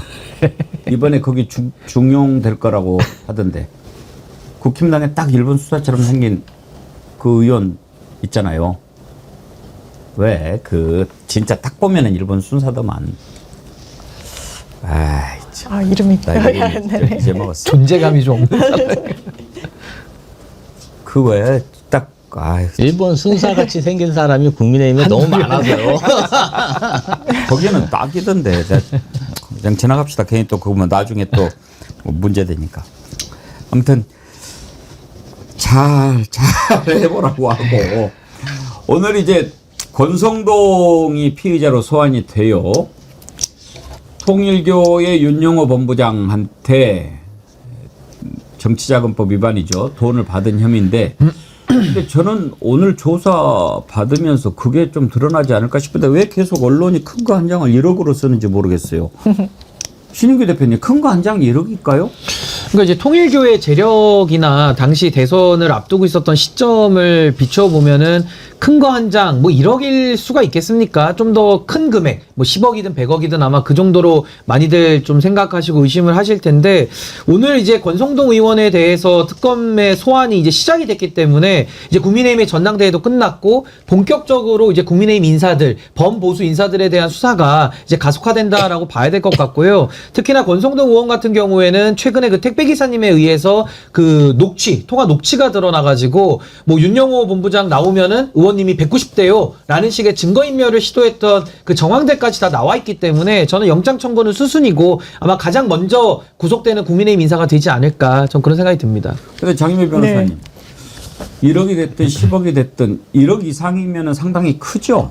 굉장히 커요. 왜냐하면 뇌물죄라는 건 그 돈에 따라서 거의 계단형으로 양형이 정해져 있기 때문에요. 지금 이거는 뇌물입니까? 정치자금법 위반입니까? 이게 동시에 아마 해당할 수 있을 것 같은데 지금 1차적으로는 정치자금법 위반, 그러니까 법에 정해져 있는 방식대로 정치자금을 수수하지 않으면 1차적으로 정치자금법 위반, 그 대가관계까지 이어져서 한 단계 더 들어가면 뇌물죄로까지 의율할 수 있는 건데 한 행위가 두 가지 처벌 조항에 다 들어맞을 수는 있는 거고, 지금 돈 받았다는 게 매우 명징하게 나와요. 이를테면 2022년도에 1월 달에는 1억 원을 줬다라고 그 통일교 윤영호 씨가 이야기를 하고, 그 다음 달 2월에서 3월 달 정도에는 통일교 그 본진으로 들어갑니다. 그리고 그 금고는 한 학자씨만 열 수 있다라고 하는데 거기서 큰 거 이 쇼핑백을 줘서 들고 가니까 어떻게 했다는 거예요? 큰절을 하더라는 거예요. 이거는 지어낼 수 있는 사실관계가 아니에요. 기본적으로 뇌물죄에서 공여되는 현금이란 건 꼬리표가 없습니다. 수표랑 다르잖아요. 그러니까 이런 명징한 증거들로 그걸 다 유죄를 입증하는 거거든요. 그리고 권성동 의원 가만히 있었습니까? 아니요. 윤영호 씨가 조사받고 나오니까 보좌진 시켜가지고 전화하잖아요. 그러다 탄로 났잖아요. 그 택배기사분이 언론사에 제보해가지고요. 그러니까. 딱 걸린 거예요. 지금도 증거인멸의 혐의가 너무너무 농후한 겁니다. 압수수색했더니 어떻게 나옵니까? 차량에서 차명폰이 나왔어요. 그 차명폰으로 누구랑 통화했습니까? 윤영호 수사받고 있던 때예요. 건진, 통일교랑 가교 역할을 해준 사람입니다. 증거인멸, 도주 우려 매우 농후하고 이건 아마 신병 확보에 거의 100% 들어갈 거라고 보고요. 영장 발부 가능성 본인이 뭐 무죄를 다투겠다고 했지만 쉬워 보이진 않을 겁니다. 거짓말하면 다 영장 나오던데요. 그렇죠. 다 나올 지금 뭐 부인하고 있는데. 근데 더군다나 그러면 그런 돈 받아갖고 어디다 썼나 했는데 궁금한 게 아들이 로스쿨 다니는 시절에 그러니까 뭐 돈 벌고 있었겠어요? 그런데 작은아버지와 여동생과 함께 재건축 추진 아파트를 공동 매입했어요. 지금 이게 막 시가가 30억이 넘는다고 그래요. 어떻게 그런 것을 구할 수 있죠? 그것도 삼촌 집에? 지금 그리고 그 아들이 그 강남 아파트에 살고 있다고 합니다. 그러면 사실은 누가 봐도 이거 편법 증여한 거 아니겠습니까? 그런데 이 사람 주진우 국회의원 아들하고 똑같죠. 갑자기 어디선가 이렇게 큰 돈이 생긴 건데 자금 출처에 대한 상세한 조사를 해보면 저는 출처 분명의 돈 뭉치가 권성동 의원 아들한테 갔을 가능성이 높다. 저는 이 뉴스가 괜히 나온 게 아니라 뭔가 특검의 수사 방향과 맞는 용처가 나온 게 아닌가 이런 생각이 듭니다. 권성동 의원이요. 과거에 강원랜드 특혜 채용 관련해서 정말 증거가 확실한데 무죄 판결을 받은 적이 있어요. 그때 법사위원장이었죠. 검찰과 뭔가 모종의 거래가 있었을 거라는 의심이 있었는데 한 번 그렇게 죽을 뻔하고 살아나다 보니까 겁이 없어진 거죠. 그러니까 이렇게 돈을 막 받았다는 의혹이 나오는 거 아니겠습니까? 큰 절까지 하고 그리고 이제 아들한테 물려주는 이게 하나의 세트이기 때문에 저는 이번에는 빠져나가지 못한다. 확신합니다. 그 아들하고 JTBC가 통화를 했더라고요. 그런데 아들 목소리 들어보니까 참 그 아버지 그 아들이구나 싶은 생각 들던데 한번 들어볼 수 있을까요? 아 그래요? 하여튼 이 재건축 아파트를 사고 또 본인도 그 재건축 아파트에 살고 있나 봐요. 그런데 권성동이 원내대표면서 제일로 국회에서 많이 얘기했던 것이 재건축 활성화였어요. 이건 이해충돌에 걸리는 거 아닙니까? 완전히 걸리죠. 본인들이 민주당의 그런 이해충돌 이슈가 있을 때 어떻게 했는지 보세요. 그 잣대 그대로 한번 대보십시오. 본인이 어떻게 재건축과 관련해서 이해관계가 완전 직접적으로 맞물려 있는데 그거를 의제로 얘기할 수 있습니까? 부끄러운 줄 알아야죠. 그 아들 목소리 준비됐는데 한번 들어보시죠. 특별히 말씀드려야 될 이유가 없을 것 같아요. 제가 공인이 아니잖아요. 정우성. 그건가요, 전부? 딸랑? 예. 아니 근데 저는 권성동 의원 사건은요, 뭐 정치자금법, 뇌물 뭐 다 열어놓고 이제 수사를 특검이 할 텐데 지금까지 제대로 된 수술을 못 받아본 거예요. 그러니까 제대로 된 수사를 못 받았고 이번에 특검에 의해서 정말 생애 최초로 제대로 된 수사 한번 받아보는 겁니다. 그렇기 때문에 그동안에 윤석열, 김건희, 윤건희 부부와 함께 이 국정농단에 있어서 아주 핵심적인 역할을 했던 원조 윤핵관 아닙니까? 이제 저는 수사가 시작이 되면 아마 그 썩은 내 풀풀 나는 그 범죄의 덩어리들을 우리가 아마 이제 앞으로 자주 접하게 될 것이다. 저는 이제 권성동 의원은 이런 식으로, 그러니까 본인이 그동안에 뭐 검사 생활하면서 또 국민의힘 의원하면서 나쁜 짓 했던 이 모든 거에 대한 이제 벌을 받는 비로소 벌의 순간 아니냐라는 생각이 듭니다. 어제 국회에서 KBS 박장범 사장 불러가지고 이렇게 김우영 의원이 이야기하는데 저는 그거 보고 깜짝 놀랐어요. 청문회 때는 그렇지 않더니 사장하면서 조금 뭔가 자신이 생겼나 태도가 그러면 안 될 건데. 어제 김우영 의원하고 박장범 사장하고 오고 갔던 공방 한번 잠깐 보시죠. 김건희의 모친 최은순과 박장범 앵커 일가와 어떤 연관관계가 있다는 소문이 있던데. 김 의원님. 예, 말씀하세요. 그 말이 사실이면 어떠한 관계라도 있으면 제가 사장직 포기할 테니까 김 의원님 의원직 포기하실 수 있으세요? 예. 한번 저를 고소해 보시죠. 네네. 수사 한번 해봅시다. 명백하게 김건희의 하수인으로서 김우영 의원님. KBS 국가의 공영방송을 파우치 방송을 전락시키고 내란의 주범에 동조한 자가 책임감도 없고. 내란에 왜 동조했습니까 제가? 태도가 그거는 정매 변호사님 옛날 그 한동훈이 보는 것 같지 않습니까? 전 기시감이 앵커님 말씀 주신 대로 한동훈이 사실 아니면 어쩔 건데 나는 직을 걸겠다. 너는 뭘 걸 건데 배웠나 봐요. 그게 그냥 이런 부분과 관련해서 아니 국회의원이 본인 입장에서는 좀 납득할 수 없는 의혹 제기를 하면은 개인 대 개인으로 맞붙는 자리가 아니잖아요. 그냥 국민을 대신해가지고 질문하는 거잖아요. 그런 의혹이 실제가 아니면은 이 의혹은 실제가 아니어서 만약 사실로 드러나면 내가 직을 정말 내려놓을 정도로 이건 날조된 사실이다라고 얘기하면 되잖아요. 아닌데 나 아닌데 너 어쩔래? 라고 얘기하는 건 공영방송의 사장의 태도로는 너무 부적절하다. 근데 저는 저 박장범 사장 그 태도 너무 불량하죠. 근데 하나 고마운 거는 그 윤석열 사단 DNA를 그대로 보여주네요. 저게 이제 한동훈한테서도 나오는 증상이고 윤석열이가 과거에 국회 나와서도 책상을 쾅 쳤던 그 장면하고 이제 다 연상이 되는 거거든요. 아니 최소한 기관 증인으로 저 국회 자리에 나왔으면 국민의 대표가 물어볼 때 맞으면 맞다 아니면 아니다 모르면 모른다 그게 본인이 할 일이지 월급 받는 저 사람이 저런 식으로 국민들의 세금으로 월급 받으면서 저런 태도를 보여서야 되겠습니까? 근데 너무 기본이 안 돼 있기 때문에 그냥 윤석열 DNA로 정리하는 게 맞을 것 같습니다. 제가 봤을 때는 박장범 사장이 사장직을 오래는 못하니 그만뒀을 경우에 국민의힘의 입장에서 뭔가 정치적으로 도약을 하려고 저런 태도를 보이는 게 아닌가 이런 생각이 들고요. 어쨌든 김우영 국회의원은 개인이 아니라 국민을 대신해서 질문했는데 공영방송 사장이 저 따위로 대답했다? 저는 당장 사퇴해야 된다 생각합니다. 임기 3년을 보장해야 된다고 막 큰 소리 치던데 그 소리 똑같이 하는 사람도 하나 있었죠. 이진숙. 예. 아무튼 이번에 이제 방송법 통과돼가지고 새로 이사회 구성되고 그러면 많은 변화가 있을 겁니다. 예. 자, 오늘 1부는 여기까지 하고요. 2부에서는 민주당의 박주민 의원 모시고 더 자세한 내용 얘기 나눠보도록 하겠습니다. 지금 80만 4,893분이신데요. 여러분 방송 중에 80만 5천 만들어 볼까요? 지금 잘하면 될 것 같은데요. 지난번에 박영식 앵커가 소개해 준 영상 한번 보기 전에 세 분 보내드려야죠. 김지호 대변인님 수고 많으셨습니다. 감사합니다. 장윤배 변호사님, 신인규 대표님 감사합니다. 예.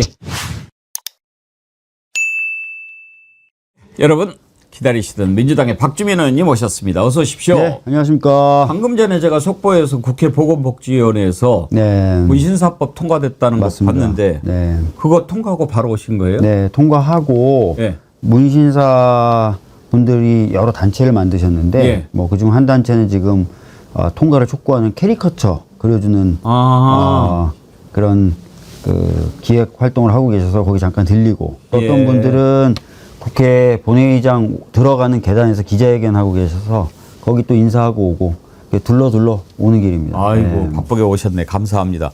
근데 문신사 우리 좀 낯설긴 한데 이렇게 네. 문신 해주는 분을 맞습니다. 문신사라고 예. 부릅니까?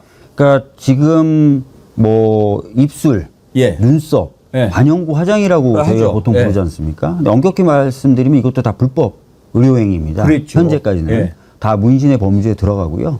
보통 우리가 또 문신이라고 하면 서화 문신이라고 약간 그림 그리는 거, 예. 레터링이라고 해서 글씨 쓰는 거 이런 것만 아시는데 방금 말씀드린 것처럼 뭐 두피 문신, 눈썹이나 입술 문신 같은 반영구 화장까지 포함하면 대략 우리나라 국민 중에 한 1,300만 명 정도가 이미 문신을 경험한 거고요. 예. 관련된 종사자는 약 30여만 명이 되는 어마어마한 그렇게 규모의. 많아요? 30만 명이나 돼요? 예. 실제로 제가 국회 10년 됐는데요.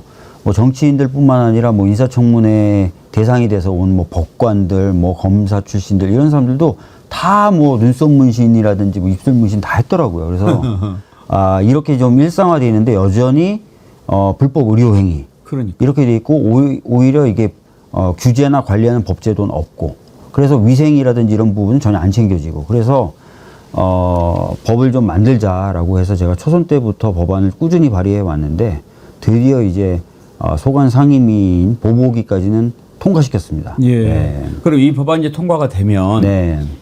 문신사라고 활동하시는 분들이 이제 불법의 굴레에서 벗어나게 되는 겁니다. 그렇습니다. 불법의 굴레에서는 벗어나는데 반대로 자격제도, 그렇죠. 또 위생제도, 예. 교육제도 등의 규제를 받게 되죠. 그건 이제 국민들을 위해서 해야 되죠. 그렇죠. 그러니까 그렇게, 예. 이거를 어떤 분들은 문신을 막 합법화 시켜준다는 얘기에 대해서 문신을 막 장려하고 오히려 더 어지러워지는 거 아니냐고 생각하시는데 다른 얘기죠. 예, 제가 방금 말씀드렸던 것처럼 전혀 규제나 관리가 안 되고 있었어요. 근데 이거를 염료부터 시작해서 시술 방법, 위생 상태, 교육 관련된 부분, 면허 관련된 부분 이런 것들을 앞으로는 다 체계적으로 관리하게 됩니다. 예. 그렇죠. 합법이 아니고 불법으로 돼 있는데 거기를 어떻게 무슨 근거를 가지고 그렇죠. 할 수가 없어요. 단속하며 예. 뭐 하며 교육하며 맞습니다. 그렇게 하겠습니까? 예. 심지어 그분들 구호 중에 하나는 뭐냐면 우리도 세금 내고 싶다는 거예요. 그렇죠. 그러니까 돈을 벌어도 예. 불법 행위이기 때문에 예. 세금 관련된 신고는 이걸 못 해왔던 항상 거예요. 조마조마하고. 그렇습니다. 그래서 이게 통과되면 많은 분들이 걱정하시는 것과 달리 오히려 체계적으로 그리고 안전하게 그리고 위생적으로 국민 건강에 대한 침해 없이 문신이라는 이미 일상화된 영역이 관리된다. 이렇게 보시면 될 것 같습니다. 예. 30만 명이나 되는 줄은 몰랐습니다. 근데 언제 그에 관심을 가지게 되셨어요? 제가 이제 사실 변호사일 때 이 문신 행위를 했다고 형사처벌 받을 위기에 있던 분의 사건을 맡은 적이 있어요. 그러니까 제가 보기에는 그 당시에도 한 15년, 16년 전이었는데 그 당시에도 뭐 눈썹 문신이라든지 뭐 입술을 좀 색깔 진하게 한다든지 이런 반영구 화장 등을 포함한 문신이 상당히 일반화돼 있었거든요. 그런데 의료인이 아닌 사람이 하면 무조건 처벌된다고 되어 있고 반면에 의료인 중에는 그런 행위를 하는 사람이 아무도 없어요. 없죠. 네. 그러니까 제가 보기에는 제도적인 모순이 있을 뿐만 아니라 오히려 관리가 안 되네? 이런 생각이 들어서 제가 그 당시 헌법소원이나 이런 것도 준비하다가 국회의원이 된 거거든요. 그래서 초선 때부터 제가 지금의 이런 법, 오늘 통과된 법의 형태와 틀을 갖춘 문신사법을 계속 발의했고 초선 때 발의했을 때는 사실 논의도 안 됐어요. 굉장히 거부감이 많아가지고 의원들이 쳐다도 안 봤거든요.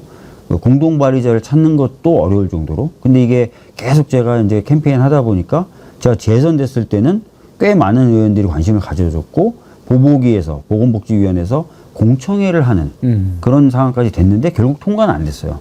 근데 제가 3선이 되고 보건복지위원장이 딱 되니까 할 수 있는 여러 가지 수단을 갖게 되지 않습니까? 그래서 계속 밀어붙여서 예. 오늘 보보기에서는 통과가 됐습니다. 아이고. 사실 보건복지위원장 하시면 위원장 안 할 때보다 일이 더 바쁘시고 그럴 텐데 그런 법안 그래도 진작 준비를 해 오셨기 때문에 이번에 잘 돼. 그러면은 그 문신사들 이번에 막 그 기뻐하기도 했지만 또 막 울고 그런 분도 계셨겠네요. 맞습니다. 사실 그동안 그분들이 겪은 여러 가지 어려운 점들이 있었는데 대표적인 게 손님이라고 해서 와놓고 이게 불법이니까 그걸 가지고 협박을 하는 거예요. 역으로. 예. 그래서 돈을 안 낸다든지 아니면 심지어 돈을 뜯어내는 거죠. 그리고 성추행, 폭언 이런 것들이 난무했는데 보호하지 못했다. 반면에 국민들 입장에서는 염료가 안전한 건지 이게 위생적인 상태에서 되는 건지 알 수도 없고 그런 상황이었는데 이런 것들 전부 다 개선되는 계기가 마련됐다 이렇게 보시면 될 것 같습니다. 참 잘하셨습니다. 정치인은 국민의 눈물을 닦아주는 것 그렇게 얘기하지 않습니까? 맞습니다. 그 30만 명에 이르는 문신사들이 지금까지 법이 없어가지고 내가 이걸로 생업이 돼서 먹고 사는데 항상 뭔가 죄를 저지르고 있다라고 하는 생각에서 벗어나게 해주시는 거니까. 맞습니다.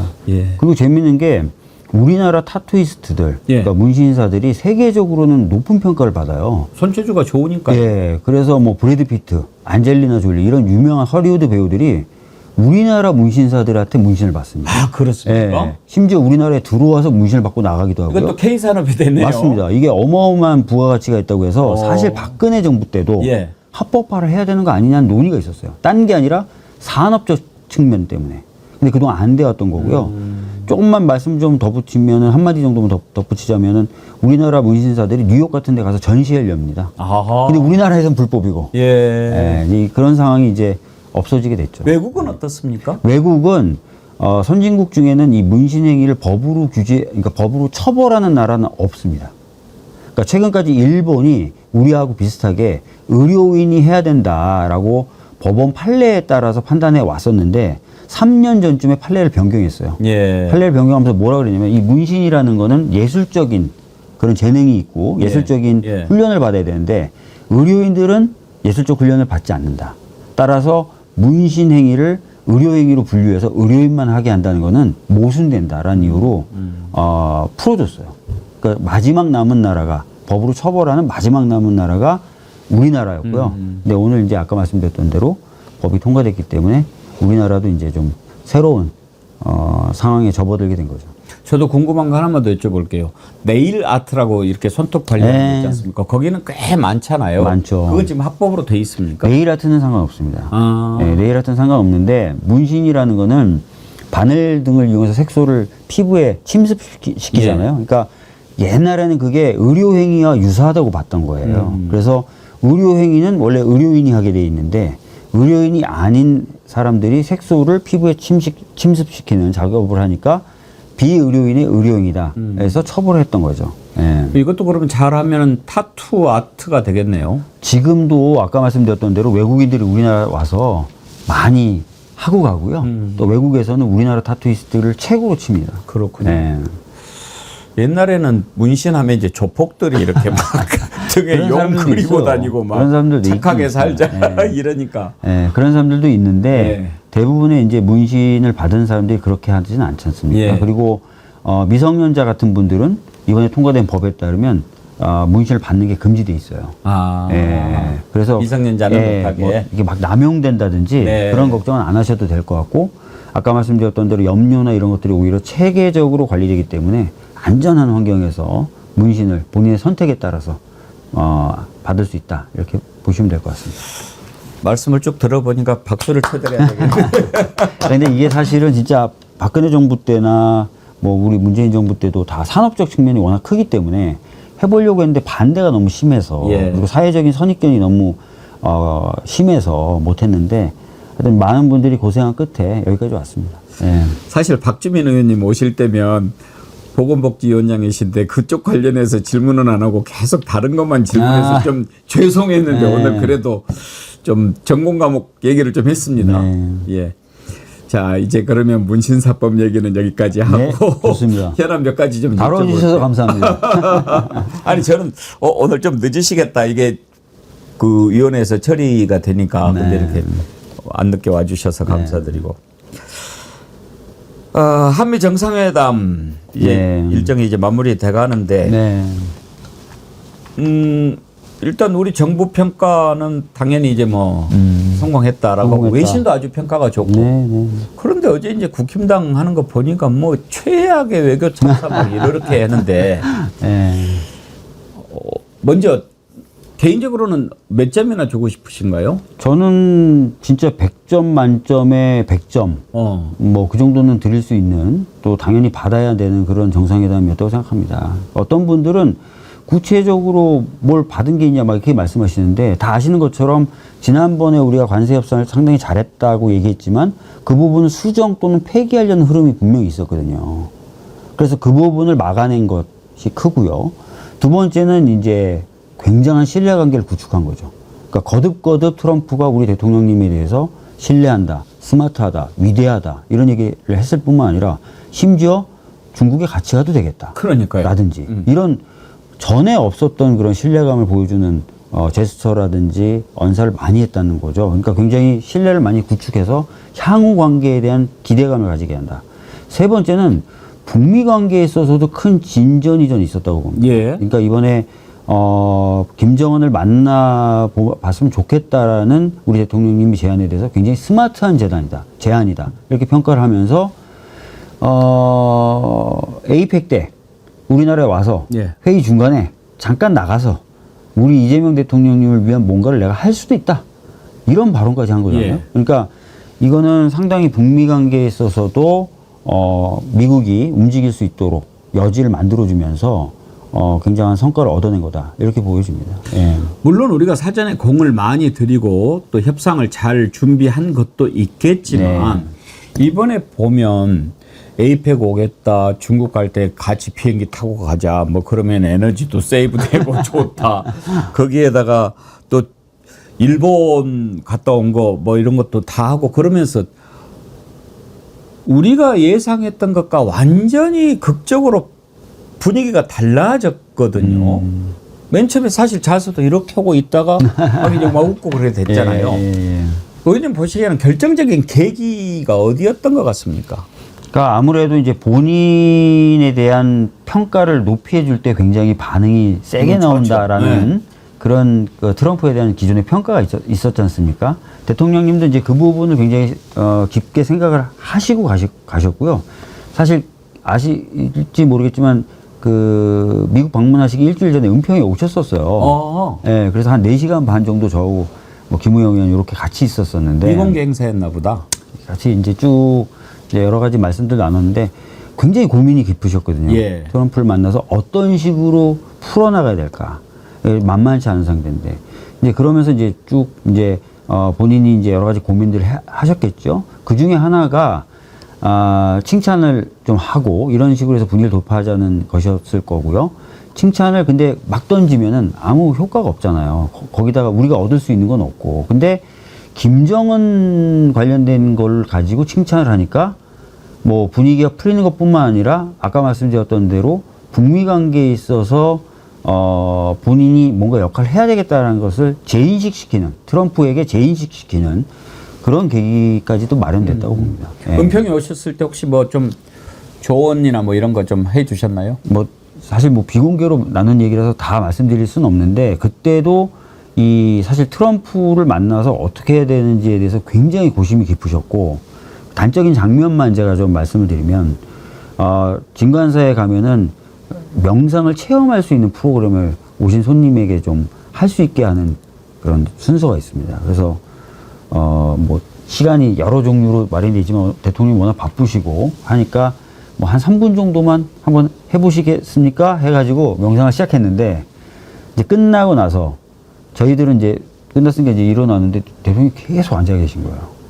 그래서 저희들이 다시 다 앉아가지고 대통령님 생각을 마치실 때까지 계속 앉아 있었어요. 그러니까 굉장히 고심이 깊으셨고, 이제 미국 가는데 정말 이거 만만치 않은 상대를 상대해야 되는데 어떻게 하면 좋을지 너무 고민이 된다. 그래서 뭐 여러 가지 말씀 좀 나눴는데 잘 준비해 가셨고 잘 하신 것 같습니다. 예.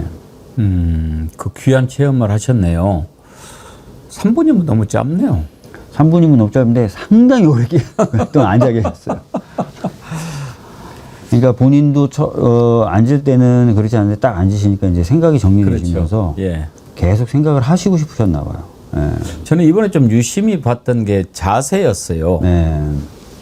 그 이재명 대통령이 트럼프 대통령하고 이렇게 얘기를 나누는데 의자가 이렇게 있으면 그 의자에서 트럼프 쪽으로 한 4분의 3 이렇게 가가지고 앉았어요. 이쪽 빈자리가 나올 정도로 한 가운데가 아니고 그렇게 친밀한 모습을 보이면서도 트럼프는 조금 자세가 조금 이렇게 건들거리잖아요. 근데 끝까지 이렇게 서서 꼿꼿하게 이렇게 앉아서 네. 이렇게 이야기를 하니까 키도 트럼프보다 더 커 보이고 그러면서도 또 당당한 모습 네. 이런 것들이 딱 느껴지더라고요. 네. 그런 것도 뭐 또 준비가 좀 됐다고 봐요. 자세에 대해서는 본인이 평상시에도 신경을 많이 쓰십니다. 아시는 것처럼 한쪽 팔에 장애가 있으시고 하다 보니까 평상시 편하게 계시면 약간 자세가 삐뚤어져 계세요. 그리고 약간 거북목이십니다. 책이라든지 이런 것들을 많이 본 분들은 당연히 약간 거북목이 오잖아요. 그래서 약간 거북목이신데 어떤 공식적인 자리에서는 본인이 매우 신경을 씁니다. 자세. 근데 특히나 제가 봤을 때는 와 신경 되게 많이 쓰시면서도 말씀을 잘 풀어나간다. 또 긴장도 많이 하셨을 거거든요. 트럼프가 약간 거들먹 하는 게 상대방에게는 상당히 위압감을 주고 긴장감을 준다 그러더라고요. 근데 그런 상황임에도 불구하고 그리고 정상회담 1시간 한 40분 전쯤에 이상한 트위트도 올리고 막 해서 다들 초긴장 상태였는데 그런 여러 가지 상황에도 아랑곳하지 않고 준비해 가셨던 것들을 잘 풀어나가셨던 것 같습니다. 저는 제일로 좀 그 분노했던 게 물론 이제 국힘당 같은 경우에 이재명 정부가 성공하는 걸 바라겠습니다만은 그래도 국익을 위해서 하는 건데 어느 정도 뭐 비판할 것은 몰라도 지금 그 배우가 국힘당이 아니라고 얘기할 수도 없죠. 아무튼 뭐 다 막 이렇게 말도 안 되는 정보를 트럼프한테 전해가지고 1시간 반 전에 막 그런 글을 올려가지고 완전히 깽판을 치게 하려고 했던 것 아닙니까? 그러니까 그것을 저도 예의주시해야 된다라고 말씀을 드렸고 외교 전문가들도 그런 얘기들을 많이 하던데 이번에 확인된 거는 정식의 어떤 소통 창구가 아닌 다른 소통 창구로 극우 연합, 극우 동맹이 작동하고 있는 것이 좀 확인이 된 것 같아요. 그렇죠. 그러니까 극우적인 세력들 간에 어떻게 보면 한국과 미국의 극우적인 세력들 간의 연합, 연대가 있는 거고요. 그것을 통해서 심지어는 가짜 정보까지 유통을 하면서 한미 관계를 망치고 우리나라의 국익을 훼손하려는 시도가 있었다.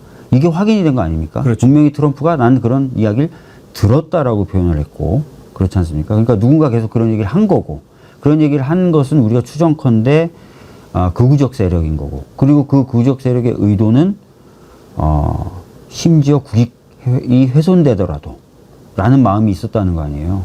그러니까 굉장히 이건 좌시할 수 없고 좀 엄중히 저는 이걸 문책하든지 상황을 확인해 봐야 된다라고 생각을 하고요. 많은 전문가들은 또 덧붙여서 이런 얘기 하더라고요. 이미 그런 어떤 비공개 채널로 극우 연합이 움직인다는 게 확인이 됐기 때문에 여기에 대응하는 전략도 외교 라인에서는 세워야 된다. 즉 외교 라인이 공식적인 라인만 챙기면 이제 안 된다. 뭐 교민 사회에도 많이 챙겨야 되고 또 이 극우적 소통을 담당하는 사람들에 대해서도 예의주시해야 되고 이런 것들을 해야 된다라는 의견을 많이 주시더라고요. 그럼 박주민 의원님은 강훈식 비서실장이 미국에 급히 간다라고 했을 때 이것 때문에 가는 거다라고 간파하셨습니까? 그러니까 간다고 했을 때 제가 아는 수준은 이미 이제 강훈식 실장이 얘기했으니까 뭐 저도 말씀을 드린다면 그쪽에 실장, 비서실장과의 소통 창구 뭐 이런 것들을 위해서 간다는 정도는 알고 있었는데요. 구체적으로 이 정도로 이제 극우적 세력들이 뭔가 트럼프의 귀를 사로잡고 그것을 통해서 국익을 훼손해 가면서까지 본인들의 이익을 달성하려는 시도가 있었다. 여기까지는 정확히는 알지 못했습니다. 다만 염려는 저도 계속했죠. 왜냐하면 특정 종교 지도자들이 특정 교회 뭐 목사라든지 이런 분들이 끊임없이 그런 시도를 한다는 소문은 계속 돌았었거든요.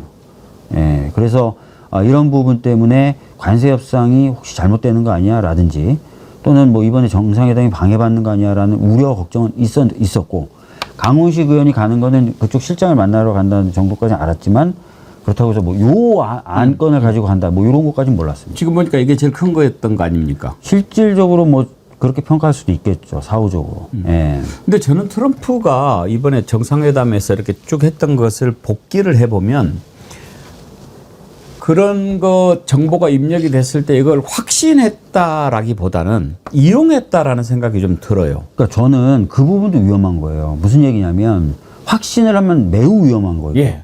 근데 이걸 이용하더라도 우리나라 국익에는 전혀 이로울 게 없습니다. 보면 안 되죠. 그렇죠. 너희 나라에서 자꾸 그러던 데를 이용하더라도 그런 명분을 주는 거고 그런 시도가 가능하도록 만드는 것이기 때문에 절대 이건 해서는 안 되는 일입니다. 그런데 이거를 하고 있는 세력이 있는 거예요, 지금.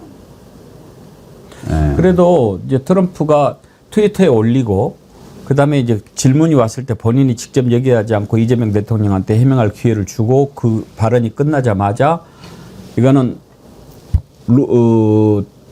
오해라고 내가 확실히 루머. 얘기한다 예. 그러면서 루머다라고 네. 얘기를 하면서 클리어를 시켜버렸잖아요. 네. 그러니까 이런 정보가 들어왔는데 이제 트럼프는 아무래도 지지하는 층이 극우 쪽 이쪽이 맞습니다. 많잖아요. 맞습니다. 뭐 그쪽에서 이런 정보가 들어왔는데 그걸 또 무시를 해버리면 뭐야 우리가 만들어줬는데 그러니까 그래 너네들 뭐 이렇게 한 거 내가 한번 띄워는 줄게. 네. 그런데 이거는 국가 간의 이런 것은 아니야라고 네. 클리어를 시켜버린. 네. 오히려 그런 전략은 아니었나 생각이 들더라니까요. 그러니까 뭐 트럼프가 이제 그렇게 이재명 대통령의 설명을 듣고 루머는 루머로 정리해버린 부분은 매우 다행스럽다고 생각합니다만 예. 트럼프가 경우에 따라서는 그런 소문이라든지 가짜 정보조차도 이용할 수도 있는 사람이거든요. 그걸 명분 삼아 우리나라에게 뭔가 더 요구할 수도 있는 거고요. 뭔가 더 강하게 압박할 수도 있는 겁니다. 따라서 저는 이 자리를 빌어서 좀 말씀을 드리는데 이제 그런 시도는 우리나라 쪽에 만약에 그런 시도를 하는 사람들이 있다면 하지 말아야 된다는 얘기를 강력하게 좀 하고 싶습니다. 저는 그거 보면서 고발 사주가 떠오르더라고요. 네. 그 사주 해가지고 이재명 공격해라 이렇게 하는 것처럼 느껴지지 않습니까? 맞습니다. 이번에 이제 논란이 됐었던 트럼프 대통령의 SNS 게시물이 있자 참 진짜 아니나 다를까 정말 어떻게 기대를 그렇게 안 져버리시는지 국민의힘 의원들이 또 올라타잖아요. 거기. 그러니까요. 바보같이. 찬스라고 생각해요. 네, 찬스라고 생각하고. 근데 그 사람들은 진짜 국익은 삐끗한 놀 걸로 생각했나 봐요. 그런가 봐요. 그걸 기대했겠죠. 예. 그리고 아마 그런 시도를 하는 사람들하고 어느 정도 공유가 돼 있을 수도 있죠. 소통했겠죠. 예. 근데 이게 얼마나 바보 같고. 바보죠. 그리고 할 일 있고 안 할 짓이 있는 거죠. 얼마나 이 국가를 생각하는 마음이 없는지를 드러내는 일입니까? 근데 이제 그런 생각을 아직도 하고 있고 벗어나지 못하고 있는 당인데 그 중에서도 더 위험한 쪽에서 이제 당권을 잡아버렸지 않습니까? 저 당하고 어떻게 관계를 설정해야 될까? 저는 민주당 어떻게 해야 될까 참 궁금한데 어떻게 하는 게 맞겠습니까? 뭐 여당이 됐기 때문에 예. 야당과는 달리 모든 국민들을 보듬어 안고 또 모시고 또 챙기고 해야 되는 것은 사실입니다만 극우적인 생각을 가지고 있고 심지어 내란에 대해서 끊임없이 옹호하는 정당과 쉽게 뭔가 협치라는 걸 하기 어려운 것 또한 사실입니다. 그래서 저희들은 지켜야 될 원칙은 좀 지키면서 나가는 것들 그러면서도 협치의 끈은 또 어느 정도 잡으려면 또 잡아야 되기 때문에 일정 정도의 유연함도 갖추고 이런 식으로 좀 나가는 것이 필요할 거라고 생각합니다. 예. 그러나 원칙은 작년 12월 3일 있었던 내란에 대해서 저희들은 철저히 단죄하고 종식시켜 나가야 되기 때문에 그런 부분에 있어서는 또 흔들림이 없어야 된다고 생각합니다. 지금 정청래 대표는 그 전에 이제 송원석 비대위원장 아예 안 만나고 지금 그렇게 하고 있지 않습니까? 네. 이재명 대통령은 뭐 그래도 대통령은 그러지 않겠다라고 하는데 당 내에서 정청래 대표 잘한다고 하는 분위기하고 좀 그런데 하고 어느 쪽이 더 분위기가 많습니까? 뭐 많은 의원들이 이 내란에 대한 확실한 종식을 원하고 있고 또 그것이 국가적인 과제라고 생각하고 있습니다. 그래서 아까 말씀드렸던 대로 국민의힘이 그 내란에 대해서 애매한 태도, 더 나아가서 옹호적 태도를 보인다면 당연히 그 부분은 바로 잡아 나가야 된다고 생각하고 있기 때문에 큰 틀에서는 그렇게 갈 것이다 라고 생각하시면 될 것 같고요. 대통령님 말씀에 대해서 제가 좀 제 나름대로 해석을 좀 붙여본다면 대통령 평상시에도 맨날 그 얘기 하셨어요. 저한테도 예전에 이제 저한테 둘이 이렇게 얘기 나눌 때도 본인이 대통령이 되면 국회를 존중하고 또 야당과도 대화하면서 정치를 할 수밖에 없고 해야 된다. 대통령이라는 존재가 그렇다라고 얘기를 하셨고 그리고 또 맞는 말입니다. 그게 워낙 맞는 말이고 당연한 말이고 원칙적인 말이죠. 그래서 그 말씀 하시는 거고 다만 그러나 여당의 입장에서는 아까 제가 말씀드렸던 것처럼 또 내란을 또 종식시키고 그 과정에서 야당이 갖고 있는 그런 내란 옹호적 성격과 방향에 대해서는 바로 잡아나가야 되는 역할을 또 해야 되기 때문에 그런 원칙들은 저희들이 지켜나가려고 한다. 이렇게 생각하시면 될 것 같습니다. 얘기 나온 김에 네. 뭐 국힘당 얘기긴 합니다만은 지금 한동훈계에서 최악은 피하자. 그러니까 똥차는 피하고 차라리 쓰레기차를 받자라고 하면서 김문수 지지하자고 그랬지 않습니까? 네. 그런데 장동혁이 됐단 말이에요. 네. 장동혁한테 어제 이제 질문해가지고 한동훈 어떻게 할 거냐라고 하니까 어떻게 하겠다는 얘기 안 하고 일단 그쪽에서 나를 최악이라고 했는데 그거 설명부터 먼저 좀 드려야 되겠다라고 하면서 그 안에 계속해서 분열을 일으키는 것은 난 정리하고 가겠다라고 해요. 맞아요. 저는 개인적으로는 장동혁 되기를 바랐어요. 네. 왜냐면은 그러면 분리수거가 쉬워지니까 완전히 그쪽만 모아지는 거 아닙니까? 근데 의원님 개인적으로 국힘당 미래를 어떻게 보십니까? 쪼개질까요? 그냥 갈까요? 제가 봤을 때는 쪼개진다는 표현까지 가려면 상당한 규모가 떨어져 나와야 되지 않습니까? 예. 근데 내부적으로는 그런 에너지는 없어 보여요. 예, 다만 자체 분열 에너지도 예, 부족하다. 아니 쪼개져 나온다는 표현을 쓰려면 적어도 뭐 3분의 1, 또 절반 뭐 이 정도는 좀 떨어져 나와야 쪼개져 나온다는 표현, 덩어리로 나와야 그런 느낌을 표현하는 거지 않습니까? 쪼개져 나온다는 말은.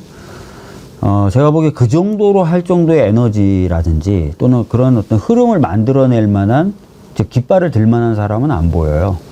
다만 이번 전당대회를 거치면서 이 당에 있는 거는 오히려 마이너스다. 심지어는 굉장히 안 좋다라고 판단하는 사람들이 있을 거고 그런 분들 중심으로 소수가 이탈하는 현상은 있을 것 같아요. 예, 그러니까 다시 정리해서 말씀드리면 쪼개졌다. 당이 쪼개졌다고 할 정도의 큰 덩치가 뚝 이렇게 나오지는 않을 것 빅뱅은 같은데. 아니더라도 예. 뭐 1명 나가고 2명 나가고 뭐 3명 나가고 뭐 이런 그러다가 식으로 또 뭔 일이 생길 수도 그럴 있는 수는 거죠. 있습니다만 당분간에 만약에 어떤 변화가 있다면 그런 정도의 흐름 아닐까 싶습니다. 시기상의 문제라는 겁니까? 그 당의 행태가 그렇다는 겁니까? 그러니까 아까도 말씀드렸지만 만나서 말씀을 들어보면 내부적으로 뭔가 이런 흐름을 주도할 만한 새로운 어떤 흐름을 주도할 만한 사람이 보이지 않고요. 에너지도 그러니까 별로 없어요. 그러니까 그냥 웰빙 정당이었고 웰빙적으로 저항했고 내부에서 저항이 있다 하더라도 웰빙적으로 다퉈왔던 거예요. 그러니까 이분들에게 그런 에너지가 없다 보니까 집단적으로 뭔가 탁 하고 나오는 일은 있기가 어려울 것 같고 근데 나는 그냥 나갈란다 이 정도는 몇 명이 있을 것 같습니다. 예. 국민의힘 얘기를 더 하고 싶지는 않습니다만 앞으로 어떻게 될까는 상당히 궁금해요. 왜냐하면 저렇게 완전히 이제 극우화 돼버렸지 않습니까? 네. 그러면 기존의 보수 가치를 지향하는 국회의원들이 어떻게 거기를 따라갈 수 있을까 그 생각은 하거든요. 네. 근데 이런 건 있을 수 있어요. 제가 지금 예상하는 거는 현재 상태를 놓고 판단하는 겁니다. 그런데 만약에 장동혁 지도부가 자기네들이 경선 과정에서 공언한 대로 탄핵에 찬성했던 사람들 적으로 규정하고 공격하기 시작하면 스토리가 달라질 양상이 있어요. 왜냐면 에너지가 생기거든요. 지금 윤석열 면회 가겠다는 거 아니에요? 네, 윤석열 면회도 가고 그 다음에 탄핵에 찬성했던 사람이나 찬성에 가까운 발언을 했던 사람들에게 책임을 묻는다든지 네. 해명하라 그런다든지 이런 흐름이 생기면 당연히 그 과정에서 에너지가 생깁니다. 네. 근데 역사 대 역사의 싸움이 그렇죠. 되는 거죠. 그 김문수 후보가 만약에 됐으면 김문수 후보는 그런 걸 안 하고 끌어안으려고 했었다는 거지 않습니까? 그러면 이제 상대적으로 에너지는 사그라들 텐데 장동혁 대표는 자기가 경선 과정에 그런 사람들을 분열 세력이라고 규정했기 때문에 그거에 대한 어떤 사후적인 조치를 하겠다 또는 한다. 실제로 그런 흐름이 간다. 그러면 당하고만 있을 수는 없지 않습니까? 그러면 그런 사람들끼리 뭉칠 수도 있는 거고요. 뭔가 기획을 할 수도 있는 건데 그냥 가만히 그냥 이렇게 가면 그냥 그 사람들은 계속 그냥 있는 거고요. 아마 몇 명 이탈하는 정도에서 그치는 거고. 근데 그런 흐름을 장동혁 대표가 드라이브를 걸면은 좀 조직적으로 좀 나올 수도 있습니다. 뭐 최악 차악 얘기는 우리가 한 게 아니고 그쪽에서 먼저 나온 얘기고. 자, 그리고요. 지금 윤석열 CCTV 영상 공개. 네. 이거 해야 되는 거 아니냐 생각하는 국민들이 많은데요. 맞습니다. 저도 그렇게 생각합니다. 근데 정성호 장관은 그래도 전직 대통령 이런 얘기를 해가지고 지금 지난번에 인치 실패하고 그럴 때부터 좀 국민들이 정성호 장관 그렇게 안 봤는데 너무 물러 뭐 육체 미만하고 뭐 이런 얘기 많이 나오거든요. 네. 어떻게 해야 될까요? 그러니까 뭐 저도 이제 어제 SNS에 메시지를 썼는데 이게 이제 전에 대통령을 했었던 사람에 대해서 예우하는 차원으로 거론되거나 평가될 문제는 아니거든요. 이미 이 사람은 엄청난 사법적 특혜를 받은 사람이에요. 그것만으로도 사법 질서를 상당히 심하게 훼손했는데 그런 상황에 대해서 개선의 여지가 없고 개선의 어떤 가망이 보이지 않는데도 불구하고 계속 예우만 한다. 이거는 제가 봤을 때 사법 질서를 매우 흔드는 일이 될 것이고 그렇기 때문에 특히 이제 사법 질서의 수호의 첫 번째 책무를 지고 있는 법무부 장관 입장에서는 단호한 태도를 보여줘야 된다고 생각합니다. 지금 보십시오. 체포영장 집행이 이번에만 안 된 게 아니라 관저에 있을 때도 계속 경호처 인력을 동원해서 막아왔던 거 아닙니까? 우리 대한민국에 누가 그럴 수가 있습니까? 그리고 법원도 원래 체포영장에 대한 실질심사라는 제도는 없는데 마치 있는 것처럼 이의신청을 받아들여줘서 법에도 없는 이의신청을 하게 만들어줬어요. 그리고 구속도 날이 아니라 갑자기 시간으로 계산해서 풀어주고 검찰은 거기에 대해서 이의제기하는 걸 포기해버리고 아니 이것만 해도 지금 몇 번의 특혜를 받았는데 또 구치소 안에 들어가서 체포영장 또 집행 거부하고 그러면 계속해서 이렇게 한 사람에 의해서 사법질서가 훼손되는 걸 모든 국가와 모든 국민이 손 놓고 보고 있어야 됩니까? 그건 아니잖아요. 예. 그래서 저는 이런 상황에서 이런 것들을 명백히 공개함으로써 이런 것들을 또 방지하고 또 단죄하고 이런 것들이 필요하다고 생각합니다. 그러니까요. 저는 공개를 해야 된다라고 생각하는 또 하나의 이유가 왜 윤석열이 저렇게 버티고 있느냐. 저는 개인적으로는 저자가 수의 입고 수갑찬 모습을 보여주기 싫어서 그런 거라고 보거든요. 저도 그렇게 생각합니다. 네. 양복 입고 머리하고 이것만 보고 이건 보여주기 싫으니까 저렇게 버티고 있는 건데 그걸 공개해버리면 무너지는 거 아닙니까? 네. 지금 윤석열 사진을 계속 양복 입고 머리 한 것밖에 못 보거든요. 네. 그런 차원에서 보여줘야죠. 그런데 뭘 전직 대통령 얘기하고 막 그래가지고 국민들 속을 좀 뒤집어 놓는 느낌이 있어요.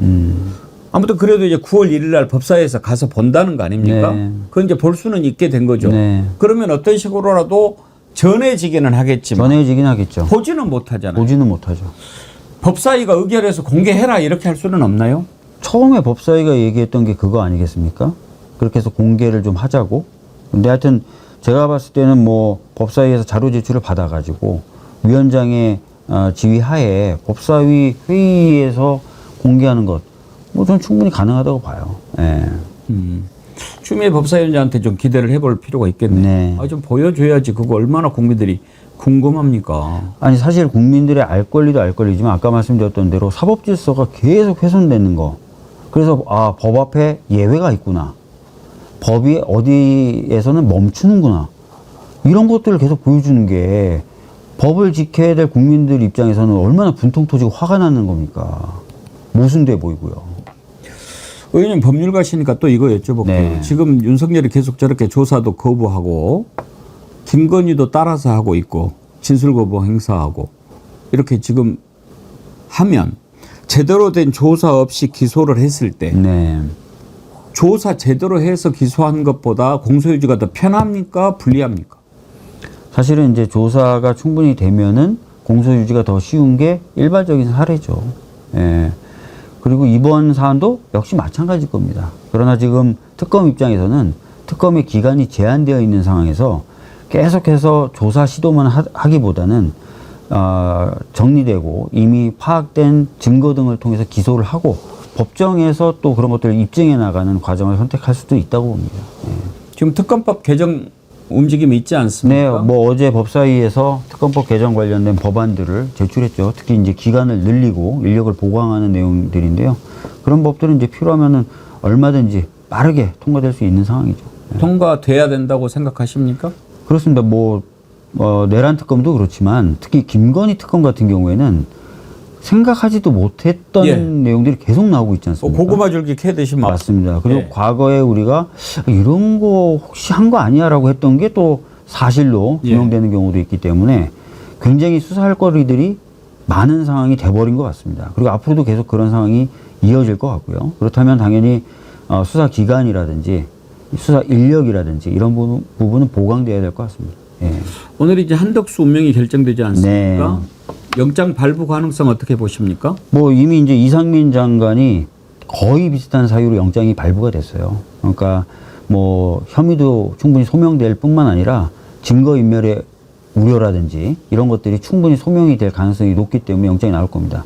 다 아시는 것처럼 계엄 후에 계엄 관련된 문건을 사후에 작성하려다가 폐기한 의혹도 큰 범죄 혐의 중에 하나인데요. 그거 자체가 범죄이자 증거인멸 행위거든요. 그러니까 뭐 그런 부분이 충분히 고려될 것이라고 봅니다. 근데 저는 진짜 화가 나는 게 그동안 얼마나 뻔뻔하게 나와서 거짓말 많이 했습니까? 본인은 마치 헌법을 다 지키는 것처럼. 윤석열보다 더한 자 같아요. 진짜 너무 뻔뻔하고요. 예.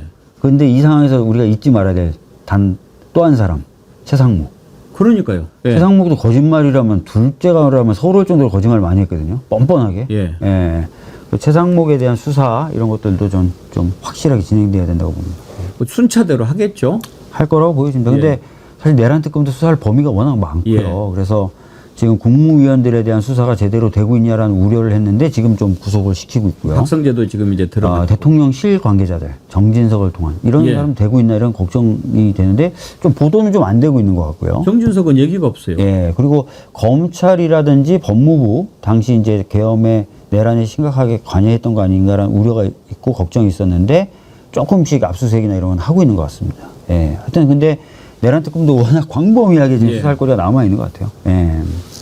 뭐 좀 우리가 기다려 보기는 합니다만 또 오늘 이제 권성동 조사를 받거든요. 권성동 오늘 아침에 갔죠. 특검에. 권성동은 지금 정치자금법 위반 맞습니다. 뇌물죄로도 성립이 됩니까? 이제 뭐 그 돈이 건네간 정황은 지금 나오지 않습니까? 지금 물론 직접 뭐 돈을 딱 이렇게 받는 장면, 뭐 이런 것들은 지금 영상이라든지 이런 부분에서 없어서 그런 게 어디 있겠습니까? 그러니까요. 그래서 본인은 뭐 자신 있다 이렇게 얘기하는 것 같은데 옛날에 뭐 저 노웅래 의원도 부스럭거리는 소리 뭐 이런 맞습니다. 정도 아닙니까? 공여자라고 할 수 있는 그 통일교 관계자의 진술이 워낙 구체적이고요. 두 번째는 그걸 뒷받침할 만한 카톡 대화들 이런 것들이 있어요. 그렇기 때문에 저는 혐의 입증에는 검찰 특검이 아무런 어려움이 없을 것이다 이렇게 생각을 하고 이번에야말로 권성동 의원이 좀 빠져나가기 어렵지 않을까 이렇게 생각합니다. 그리고 뭐 지금 보도되는 거 보면은 뭐 재건축 아파트 아들 것 사주고 뭐 그랬을 가능성도 제기되고 그러지 않습니까? JTBC가 어제 보도를 했더라고요. 수익이 없는 아들이 이제 강남의 고가 아파트를 증여받은 거죠. 정확히 얘기하면. 그런데 그런 부분이 있어서의 자금 출처나 이런 부분이 명확하지 않기 때문에 그런 어떤 비자금 또는 정치자금의 흐름 가운데 그런 이익이 발생한 것 아니냐 이렇게 좀 보고 있는 것 같습니다. 그러면서도 국회에서 재건축 얘기를 권성동 원내대표 때 제일 많이 했더라고요. 근데 그 큰 거 한 장 그렇게 수첩에 윤영호 수첩에 써져 있다는 거 아니에요? 네, 맞아요. 권성동 점심 큰 거 한 장 서포트라고 돼 있죠. 그 큰 거 한 장을 1억이라고 이렇게 했는데 상식적으로 의원님 생각하시기에 큰 거 한 장 1억일까요? 그 지금 이제 그 돈이 쌓여 있다가 이제 나와서 나온 그 액수 정도가 한 그 정도 된다는 거지 않습니까? 그래서 1억이라고 보고 있는 것 같은데 1억 정도 되겠죠. 근데 뭐 한 번만 그렇게 했겠습니까? 큰 만약에 거가 했다면 1억입니까? 전 모르겠어요. 큰 거 5만 원 아닌가요? 큰 거 한 장 5만 원 아닌가요? 예, 아이고 참 빨리 좀 정리될 것들 좀 다 정리가 돼야죠. 네, 그렇습니다. 사실은 국민의힘도 이 상황에서 뭐 참 장동혁이라는 사람을 대표로 선택하는 것 자체 참 암담한데요. 그러니까요. 이제 한번 보십시오. 이제 윤석열 내란에 대해서 유죄가 당연히 나오죠.